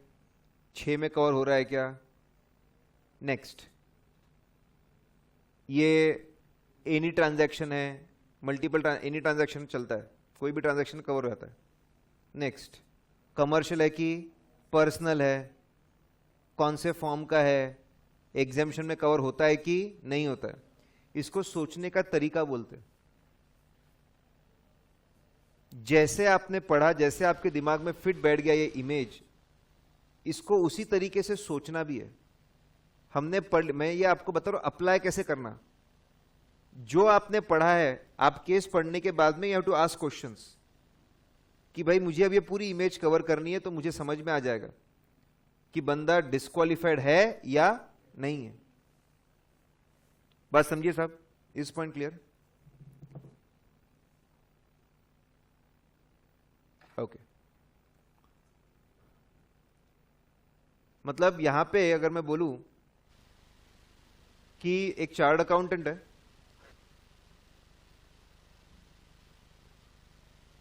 बहुत बड़ी बिल्डिंग उसका क्लाइंट बना रहा है। अगर वो वहां पे घर खरीदता है रहने के लिए, will he be disqualified? 2 crore का घर खरीदता है, will he disqualified? No. 50 lakh का ऑफिस खरीदता है, विल ही डिस्क्वालिफाइड? यस। क्योंकि क्या हो जाएगा साहब? Commercial purposes.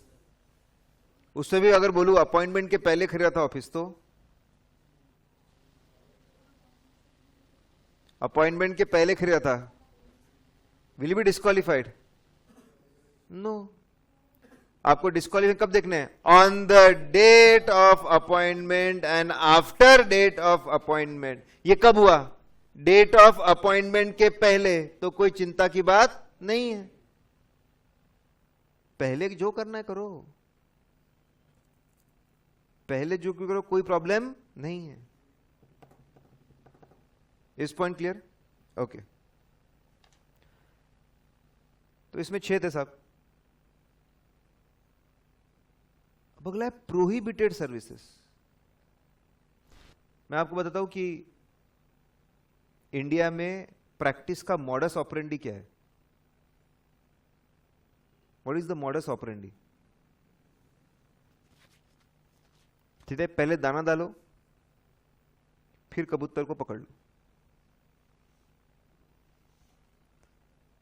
इंडिया में चार्टर्ड अकाउंटेंट्स,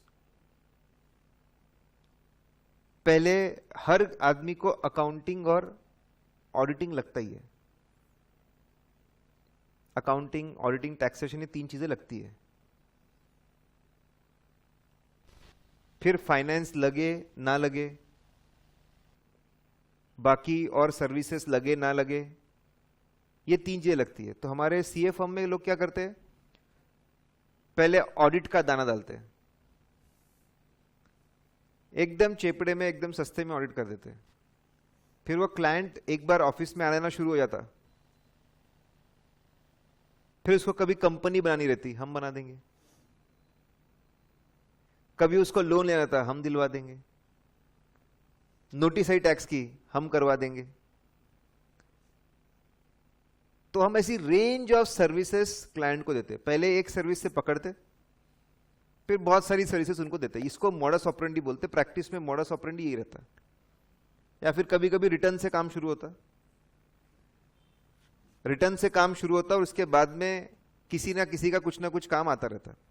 इसलिए नया बंदा जो प्रैक्टिस में होता था उसको क्या बोलता था, क्या सब काम करने का, सब जो मिले सो वो, कुछ भी चाहिए उसको सब देंगे साहब, आप बोलो सिर्फ। मैं नहीं करूंगा तो किसी को लाके करवा के दूंगा, भले ही मैं उसमें कुछ भी नहीं कमाऊंगा।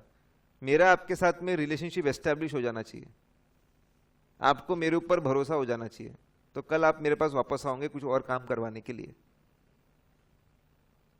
लेकिन इसमें अब प्रॉब्लम आ गया एक, अगर आदमी सब काम करेगा सामने वाले का, सपोज ऑडिट से कमा रहा है 10 लाख रुपए और बाकी सर्विसेज से कमा रहा है 50 लाख रुपए। ऑडिट से कितने? 10 लाख, बाकी सर्विसेज से 50 लाख। कल जाके हमको नेगेटिव रिपोर्ट देनी थी, ऑडिट रिपोर्ट। ऑडिट रिपोर्ट देने से पहले डिस्कस करनी पड़ती क्लाइंट से। सरप्राइज नहीं रहता ऐसा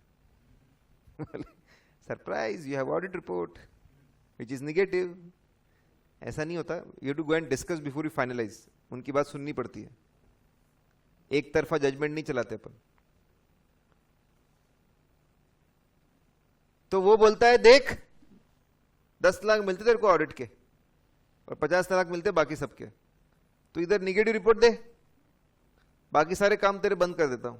अरे नहीं नहीं साहब, आप बुरा मान गए, चेंज कर रहे रिपोर्ट, गलत तो गलत से ही, 50 का ज्यादा ख्याल है मेरे को। अगर आप बहुत सारी सर्विसेज दोगे तो सामने वाला अदर सर्विसेज के थ्रू तुमको मैनिपुलेट करेगा। तो अब ये बहुत बड़ा चेंज आया है, बहुत बड़ा चेंज है ये। और अभी सीए फर्म्स दोनों हाथों से कमा रही थी एक ही क्लाइंट से, ऑडिट से भी कमा, सर्विसेज से भी कमा, सबसे कमा। और जब कॉम्प्रोमाइज करने की बात आती तो किसके साथ कॉम्प्रोमाइज कर देते? ऑडिट के साथ।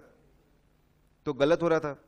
ऑडिट का जो ऑडिट रिपोर्ट्स की क्वालिटी खराब हो रही थी, सब काम करने के चक्कर में लोग गलत ऑडिट रिपोर्ट्स बना रहे थे, उसकी क्वालिटी खराब हो रही थी। लेके आइए सेक्शन 141 में डिस्क्वालिफिकेशन, कि अगर आप कंपनी को बड़ी बड़ी सर्विसेज दे रहे हो, कंपनी को बड़ी बड़ी सर्विसेज दे रहे हो, तो आप डिस्क्वालीफाई हो जाओगे। आप कंपनी का क्या नहीं कर सकते? ऑडिट नहीं कर सकते। तो एकदम से प्रैक्टिस के ऊपर बहुत असर पड़ गया। जो बहुत सारी सर्विसेज दे रहे थे अब उनको चुनना पड़ेगा। तो अगर अदर सर्विसेज देगा तो ऑडिट नहीं कर सकता, डिस्क्वालीफाई हो जाएगा। ऑडिट करेगा तो दूसरी सर्विसेज देता, दोनों में से एक सिलेक्ट करना पड़ा। और जो बिग फोर्स है उनको भी बहुत फर्क पड़ा इससे। अक्रॉस द कंट्री इससे फर्क पड़ा। जो दोनों हाथों से कमा रहे थे, सब काम कर रहे थे, अब वैसा नहीं होता। इसलिए अब आजकल एक फर्म ऑडिट करती है और एक फर्म कंसल्टेंसी और बाकी सर्विसेज देती है। तो अगर आप देखेंगे तो बड़ी बड़ी कंपनीज में सिर्फ एक सीए फर्म इन्वॉल्व नहीं होती है, multiple CA firms are involve. Correct. ये जब आया तो सबसे पहला साल था 14-15। कौन सा था? 14-15। लोग आंसू निकले जा रहे हैं, आंसू निकले जा रहे हैं, क्योंकि काम जा रहा है, पैसा जा रहा है ना भाई। काम जा रहा है, पैसा जा रहा है, प्रॉफिट कम हो रहा है। तो एक साल का एग्जेम्पशन था 14-15, जीले जिंदगी बोले। एक साल का एग्जेम्पशन दिया उन्होंने 14-15। और ये सेक्शन खास बात है, डिस्क्वालीफाई किया 141(3) में।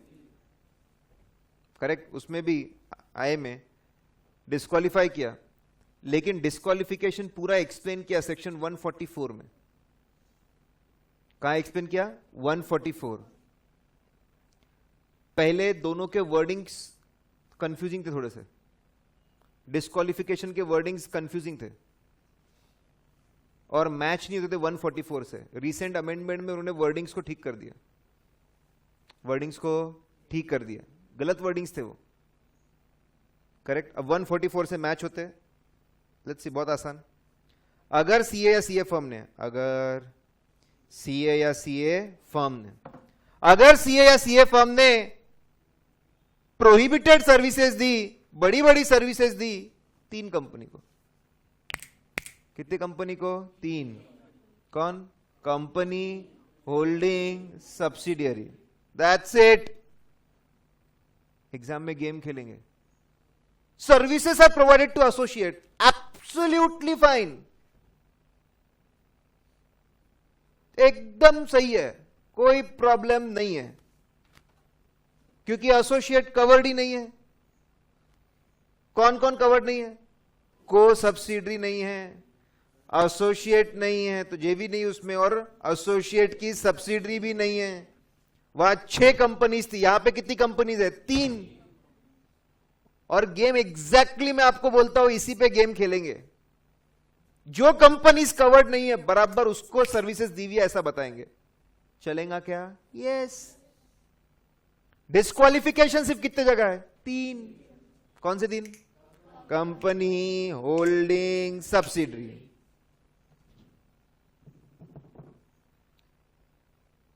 नाउ ये प्रोहिबिटेड सर्विसेज की लिस्ट है और ये आगे बढ़ने वाली है। अभी तक मतलब डिस्कशन चल रहा है, ये लिस्ट को और बड़ा करने वाले वो लोग। Corporate MCA, ministry of corporate affairs की कमिटी बनी है जो और इसको बढ़ाने वाला है।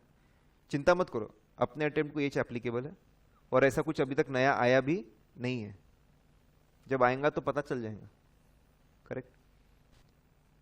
अमेंडमेंट्स आते हैं तो इन्फॉर्म कर ही दिया जाता है, लेकिन अभी जो लिस्ट है वो एकदम है, बहुत सिंपल सी है। Bad mafia is prohibited. Bad mafia ऐसे याद रखना पड़ेगा। ये एक पर्टिकुलर चैप्टर जिसमें हम निमोनिक थोड़े से ज्यादा यूज करते हैं, या तो फिर अलग अलग तरीके हैं। यहाँ पे चार्ट रहेंगे, आप इतना फास्ट रिवाइज कर सकते हो चार्ट से, चार्ट और ये जो निमोनिक है वो। बैड माफिया, करेक्ट, बहुत ही बेकार। B stand for banking, investment banking. ठीक है, ये नाम बहुत लोगों ने सुना होगा। सुना है? कितने लोगों को इन्वेस्टमेंट बैंकर बनना है? बोले ये मजे लेंगा, मैं क्या बोलूं। बोले ये मजे लेंगा बोला तो नहीं। तो इन्वेस्टमेंट बैंकर जनरली बनना रहता है, सुना हुआ रहता है, एब्सोल्युटली फाइन, लेकिन पता नहीं होता क्या है। करेक्ट। और आश्चर्य की बात यह होती है कि पता नहीं क्या होता है लेकिन करना है, क्योंकि कहीं ना कहीं किसी ऐड में, किसी की बातों में सुना होता है बड़ा आदमी रहता है। इन्वेस्टमेंट बैंकर बहुत बड़ा आदमी रहता है, बहुत पैसे कमाता है, तो कहीं हमारे दिलो दिमाग में बसा रहता है मैं बनूंगा investment banker. Okay, so investment bankers, अगर इन्वेस्टमेंट बैंकिंग सर्विसेज मतलब ऐसे लोग होते हैं, होनहार, बुद्धिमान, शक्तिमान, जो हेल्प करते कंपनीज को बिजनेसेस खरीदने में या बिजनेसेस बेचने में। बिजनेस खरीदने में हेल्प करते हैं या बिजनेस बेचने में। रिलायंस को अगर बिजनेसेस खरीदने हैं तो कौन सा बिजनेस अच्छा है, आपके लिए सूटेबल है, अच्छा रहेगा, आपका सिनर्जी बनेगा, अच्छे वैल्यूएशन पे मिल रहा है, वो आपको ढूंढ कर देंगे। या फिर आपको कोई बिजनेस बेचना है, उससे एग्जिट मारना है, तो आपको बेच के देंगे। तो investment bankers they help in buying businesses and selling businesses. By side sell side बोलते हैं। और बहुत नॉलेजेबल लोग होते हैं कि कौन से बिजनेस खरीदने बेचने चाहिए और कितने में खरीदने बेचने चाहिए। And after becoming chartered accountant directly entry possible नहीं होती, और भी क्वालिफिकेशंस या फिर और एक्सपीरियंस लेके फिर आप जा सकते हो इसके अंदर। you'll be able to go into it। और साल भर में 1 या 2 ही डील हो गई तो बहुत है। साल भर में 50 डील पे आप काम करते हो, सक्सेसफुल नहीं होती। 1 या 2 डील ही होती, लेकिन वो 1 या 2 डील जो अगर हो गई तो it's enough for the whole year, maybe 1 और 2 years। इतना उसमें शायद आप कमा सकते हैं। करेक्ट। तो रिस्क एलिमेंट भी है, डील ही नहीं हुई तो बोले बैठे। Correct. But then you have, if you have the patience, तो आपको पेशेंस और रिस्क लेना पड़ता है। तो अगर आप कंपनी को इतनी बड़ी सर्विसेज दे रहे हो, बैंकिंग, इन्वेस्टमेंट बैंकिंग सर्विसेज दे रहे हो अगर आप, तो आप कंपनी से जुड़े हुए हो, आप क्या नहीं कर सकते? ऑडिट नहीं कर सकते. Then A stand for advisory, investment advisory.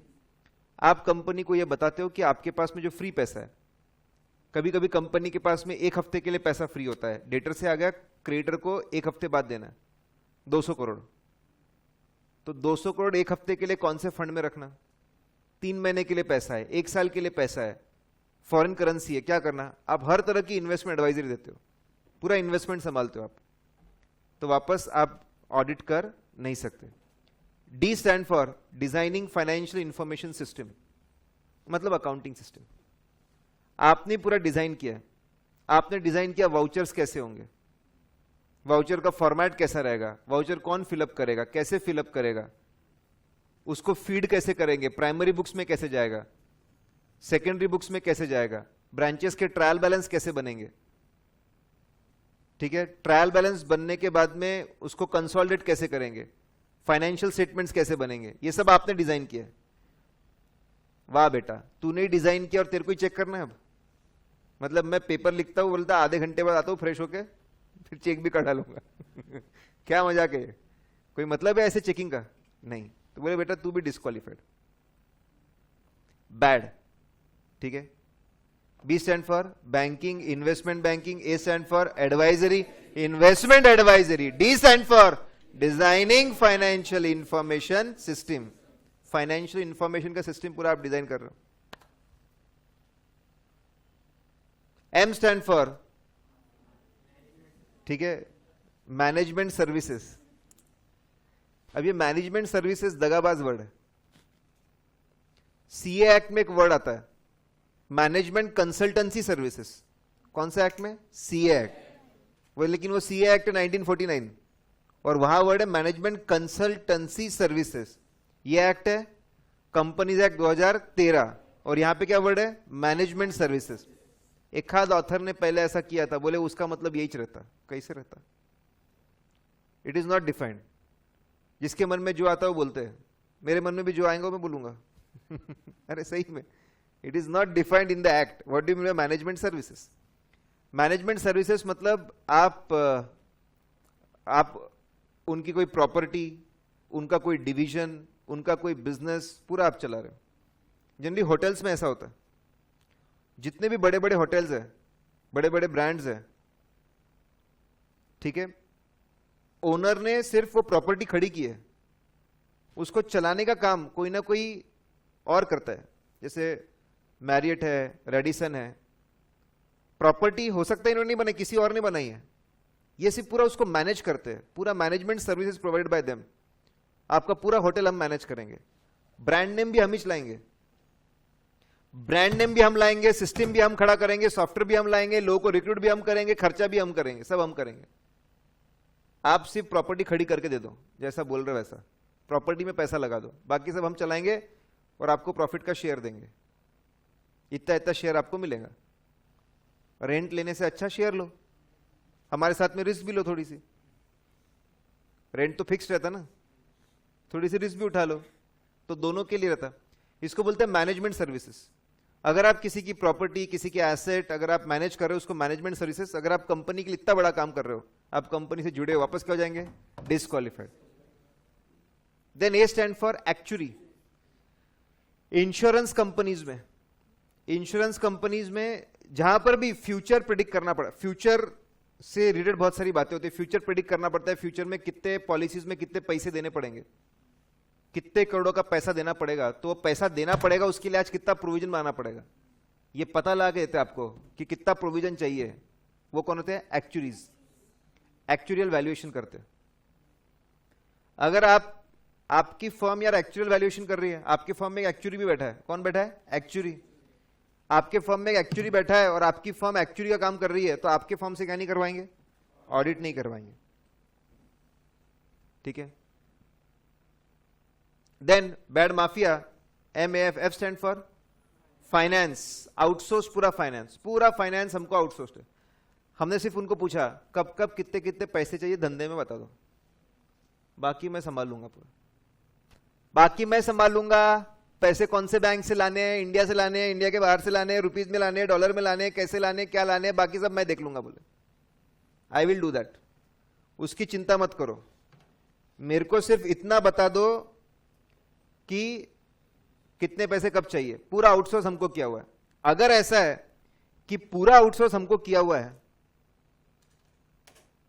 Correct, तो ऐसे case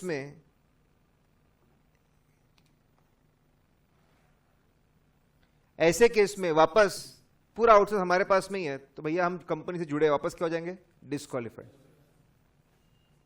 then I stand for internal audit. पहली बार वर्ड आया इंटरनल ऑडिट। तो ऑडिट को ब्रॉडली दो हिस्सों में बांट देते हैं हम लोग, क्लासिफिकेशन, एक एक्सटर्नल ऑडिट और एक internal. External audit, statutory audit, company audit सब एक है, वन आर द सेम, और एक इंटरनल ऑडिट। फर्क क्या है मैं आपको बता रहा हूं। सब जैसे जैसे कोई भी ऑर्गेनाइजेशन बड़ा होता जाता है,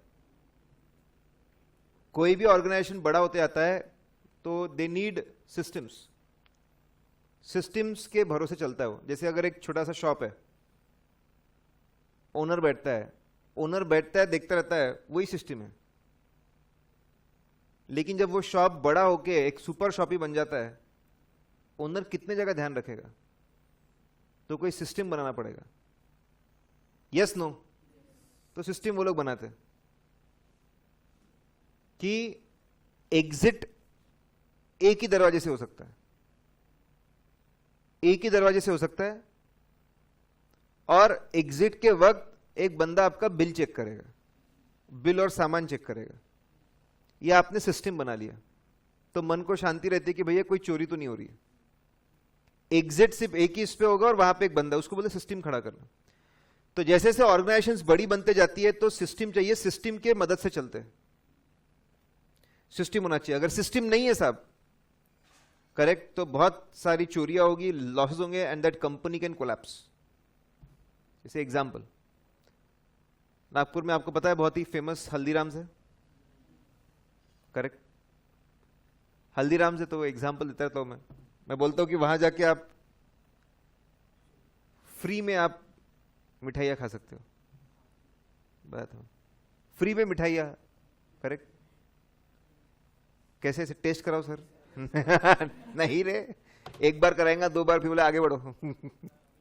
आगे बढ़ो बोले तो इतना एंटरटेन नहीं करेगा। तो भी हम फ्री में, आज से 1.5-2 साल पहले ऐसा पॉसिबल था। आप जाओ, आपको जो मिठाई पसंद है, आधा किलो आधा किलो आधा किलो आधा किलो, 4 मिठाई सिलेक्ट कर लो, 2000 रुपए का बिल। पहले काउंटर पे आते हो, बिल बनता है, दूसरे काउंटर पे पेमेंट होता है, तीसरे काउंटर पे डिलीवरी मिलती है। पहले काउंटर पे जाओ, बिल बनाओ, दूसरे काउंटर पे जाओ मत, क्योंकि पैसे देने हैं नहीं। अपने गाड़ी में आ जाओ या कहीं और चले जाओ, जेब में से 10 रुपए का 20 रुपए का स्टैंप निकालो, पेड़ का लगा दो, go to the third counter और सामान लेके चलो। क्या बात कर रहे सर, सोचा नहीं था। हाँ, this was very much possible and can be done easily. अगर भीड़ है, फेस्टिवल मौसम है, तो ऐसे तो कुछ समझना ही नहीं किसी को वहां पे। यस, आज भी जहां जहां पे स्टैंपिंग सिस्टम चल रही है, वो भी सिंपल स्टैंप पे पेड़ जैसे, बड़े आसानी से फ्रॉड हो सकते हैं। इसलिए अगर आप जाओगे हल्दीराम, तब सेकंड काउंटर पे स्टैंप नहीं लगता। पहले पेड़ का स्टैंप लगता था, अब सेकंड काउंटर पे वो वापस प्रिंट करते एक रिसीट कि पेड़ हो गया। अलग से रिसीट प्रिंट करते, पहले तो रेड बॉर्डर्स हुआ करती थी, फिर अभी चेंज करके शायद खर्चा हो रहा, तो सादा पेड रिसीट निकालते, पेड रिसीट निकालते लिखा रहता है। अच्छा, उसको भी हम लोगों ने नकली नोट छाप लिए। नकली पेड रिसीट बनाना कौन सी बड़ी बात है, समझ रहे आप? बड़े आसानी से बन जाएगा, प्रिंट निकाला सॉफ्ट पेपर के ऊपर और जाके उसको बता दिया। तो ऐसा नहीं होता, इसलिए उनके पेपर पे वाटरमार्क होता है। एडवर्टीजमेंट नहीं है, ब्रांडिंग नहीं है, वो सिस्टम का पार्ट है। वाटरमार्क वाला पेपर बनाना मुश्किल रहेगा, सादा पेपर सबके पास होता है। ये इंटरनल सिस्टम बोलते हैं, करेक्ट। और थोड़ा भी इसमें गड़बड़ हुआ तो कंपनी को नुकसान हो सकता है अच्छा खासा। इसलिए हमको एक होनहार, बुद्धिमान, शक्तिमान व्यक्ति चाहिए जो कंपनी के अंदर कंपनी के जो सिस्टम बने हुए हैं वो सिस्टम स्टडी कर सके कि यहां पे गलतियां होने के चांसेस तो नहीं है, कंपनी के ट्रांजैक्शन स्टडी कर सके और कंपनी को बता सके कि आप कहां कहां पे इंप्रूव हो सकते हो। ये जो होनहार, बुद्धिमान, शक्तिमान व्यक्ति है कंपनी को मदद करने के लिए बैठा हुआ है, और वो व्यक्ति होता है इंटरनल ऑडिटर। उसकी भी अच्छी खासी अहमियत है। एक्सटर्नल ऑडिटर मदद करने के लिए नहीं आया है, सच झूठ क्या है वो बताने के लिए आया है। दोनों के ऑब्जेक्टिव अलग है। अगर आप कंपनी के इंटरनल ऑडिटर हो, दिन रात कंपनी के अच्छे के बारे में सोचते हो, उनके साथ मिलकर चलते हो, तो फिर आप कंपनी से जुड़े हुए, आप कंपनी का ऑडिट नहीं कर सकते। And A stand for accounting. A stand for accounting. अगर आप कंपनी की अकाउंटिंग करते हो, इफ यू डूइंग अकाउंटिंग, वाह बेटा तू ही अकाउंटिंग कर, फिर तू ही उसको चेक कर। क्या राता फैला रहे भाई, बोले यही पे तू ही अकाउंटिंग कर रहा, तू ही ऑडिट कर रहा, कोई सेंस बनता है उसमें? नहीं। तो ये सर्विसेज सारी डिस्क्वालीफाई हो गई quickly. B stand for banking, investment banking, A for advisory, investment, और D for designing financial information system, ठीक है। फिर मैनेजमेंट सर्विसेज, फिर एक्चुअरी, फिर फाइनेंशियल सर्विसेज, फिर इंटरनल ऑडिट, फिर अकाउंटिंग। ये सब सर्विसेज दी तो क्या हो जाओगे साहब? डिस्क्वालीफाई। कितनी कंपनीज है? 3। टैक्सेशन सर्विसेज दे सकता हूं क्या? Can we give taxation services? Yes, list में नहीं है। क्या मैं लीगल सर्विसेज दे सकता हूं? Company advisory? यस, लिस्ट में नहीं है। सब सर्विसेज दे सकता हूं। लेकिन खास बात, ये सर्विसेज अगर आपको देनी है तो पहले आपको परमिशन लेनी पड़ेगी। दे सकते हो लेकिन आपको लेनी पड़ेगी परमिशन। आपको परमिशन लेनी पड़ेगी।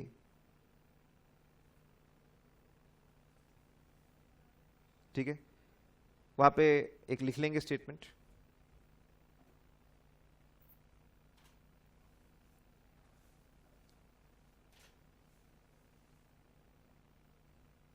एक स्टेटमेंट लिख देंगे 144 का जो डायग्राम वहां पे लिखेंगे आप। We can provide other services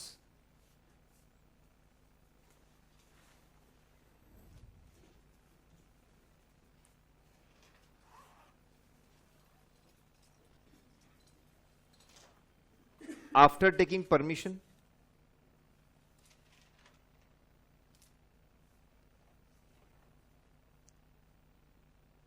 from audit committee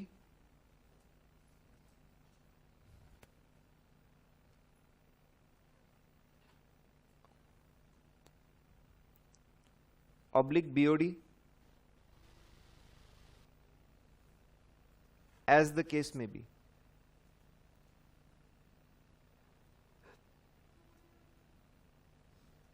sir मतलब ऑडिट कमेटी का मतलब हम लोग समझेंगे भी आगे।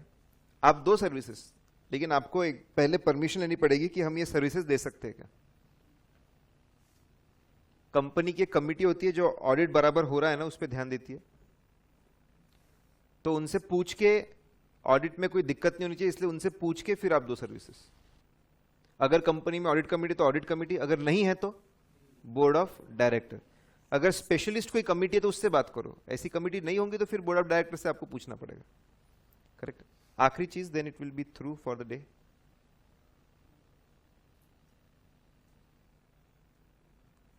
अभी कनेक्टिंग क्लास है आपका? नहीं, अभी नहीं है ना? कि अभी है? हाँ है, नहीं है? एग्जैक्टली कितने? 2 बजे? हाँ 2:15। ओके ओके ठीक है। तो एक काम करते, इतना आज का रिकॉर्ड कर लेते फटाफट। अभी इसका पार्ट, अभी एक पार्ट बाकी है, वो समझाने को समय लगेगा थोड़ा सा। ठीक है, क्विकली। कल का ऑडियो रिकॉर्ड कर लिया था हमने, आज का घर जाके एक नजर आपको मारनी है, ऑडियो सुन लेना है, एंड आपकी पढ़ाई हो जाती है। ओके। 1 2 3 स्टार्ट। हम लोगों ने पिछले लेक्चर में बैकग्राउंड देखा था। इस लेक्चर में हम लोगों ने आके शुरू किया company audit, chapter number 10, section 139 से लेके 148। उसमें सबसे पहले हम लोगों ने देखा एप्लीकेबिलिटी ऑफ ऑडिट। सबको एप्लीकेबल हो, किसी भी तरह की कंपनी हो, पब्लिक, प्राइवेट, लिस्टेड, अनलिस्टेड, सबको ऑडिट लगता है, irrespective of turnover, irrespective of capital. 129(2) में लिखा हुआ है कि बोर्ड ऑफ डायरेक्टर्स की जिम्मेदारी है फाइनेंशियल स्टेटमेंट पेश करे एजीएम में, और 143(2) में लिखा है एजीएम में जो पेश होगा वो ऑडिटेड होना चाहिए, उस पर ऑडिट रिपोर्ट होनी चाहिए। दोनों को साथ में पढ़ेंगे तो हर साल होती है एजीएम, हर साल लगेंगे फाइनेंशियल स्टेटमेंट, हर साल होगा ऑडिट। इसलिए audit is mandatory for all the companies for each year, हर साल के लिए।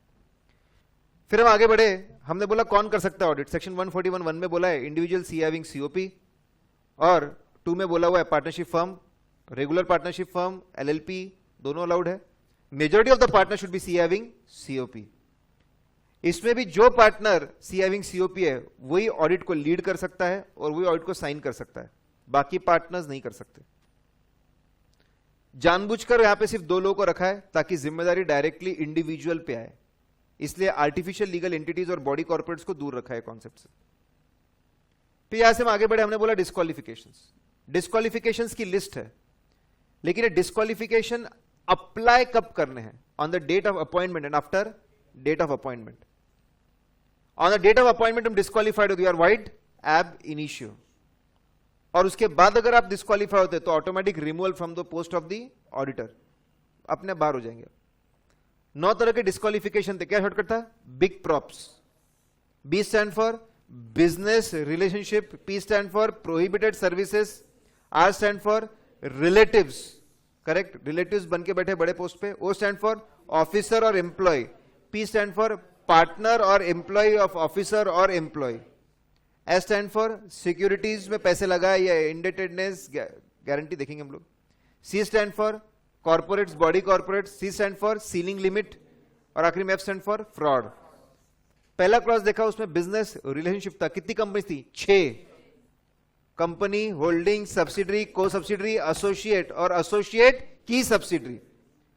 होल्डिंग सब्सिडरी में है मोर देन 50%, एसोसिएट में 20% और मोर। परसेंटेज इसका है वोटिंग पावर का, मतलब सिर्फ क्या है? Equity share capital. Recently it has been amended. Associate includes joint venture, पैसा किसका भी कितना लगाओ, प्रॉफिट शेयर कैसा भी हो, डिसीजन तो जॉइंट होंगे। बिजनेस रिलेशनशिप की अगर हम लोग बात करते हैं, any transaction, mini transaction, any transaction. Business commercial, only commercial transaction. कितने फॉर्म है? 3। साथ में बेस करना, not allowed. Any exemption? No. Providing goods and services, not allowed. 1 exemption, yes, CA services which are not prohibited under CA act and companies act. Taking goods and services, not allowed. Exemption है बराबर, कितनी condition है? 3। Which industry? Had industries, hotel, hospital, airline, telecommunication and such other. It should be ordinary course of business and arm's length. सब रहा तो तुमको exemption मिलेगा। Prohibited services कितनी कंपनीज है? 3 कंपनीज है, कंपनी, होल्डिंग एंड सब्सिडरी। क्या शॉर्टकट है? Bad mafia. B for banking, investment banking, A for advisory, investment advisory, D for designing financial information system, M for management services, A for actuarial services, F stand for financial services, बराबर, designing outsource financial services, I stand for internal audit, A stand for accounting। कोई और services दे सकते हैं क्या? Yes, लेकिन उसके लिए आपको पहले परमिशन लेनी पड़ेगी, करेक्ट। बंद कर देंगे अभी के अभी। वो लेक्चर नंबर 2, इसमें क्या पढ़ा आज सब लिख देने का। रोज का रोज काम किया अपन ने तो प्रॉब्लम नहीं होता आगे, नहीं तो फिर आगे इतनी सारी क्लिप्स हो जाती, क्या है और क्या नहीं, अपने कोई कंफ्यूजन होता, करेक्ट। चलिए आज के लिए इतना काफी है, कल हम लोग मिलेंगे और ठीक है, कल से हम लेक्चर को स्प्लिट करेंगे। Half lecture we will study this and half lecture we will go to the other part, correct। Web series भी आप लोग देखते होंगे, एक कहानी नहीं चलती,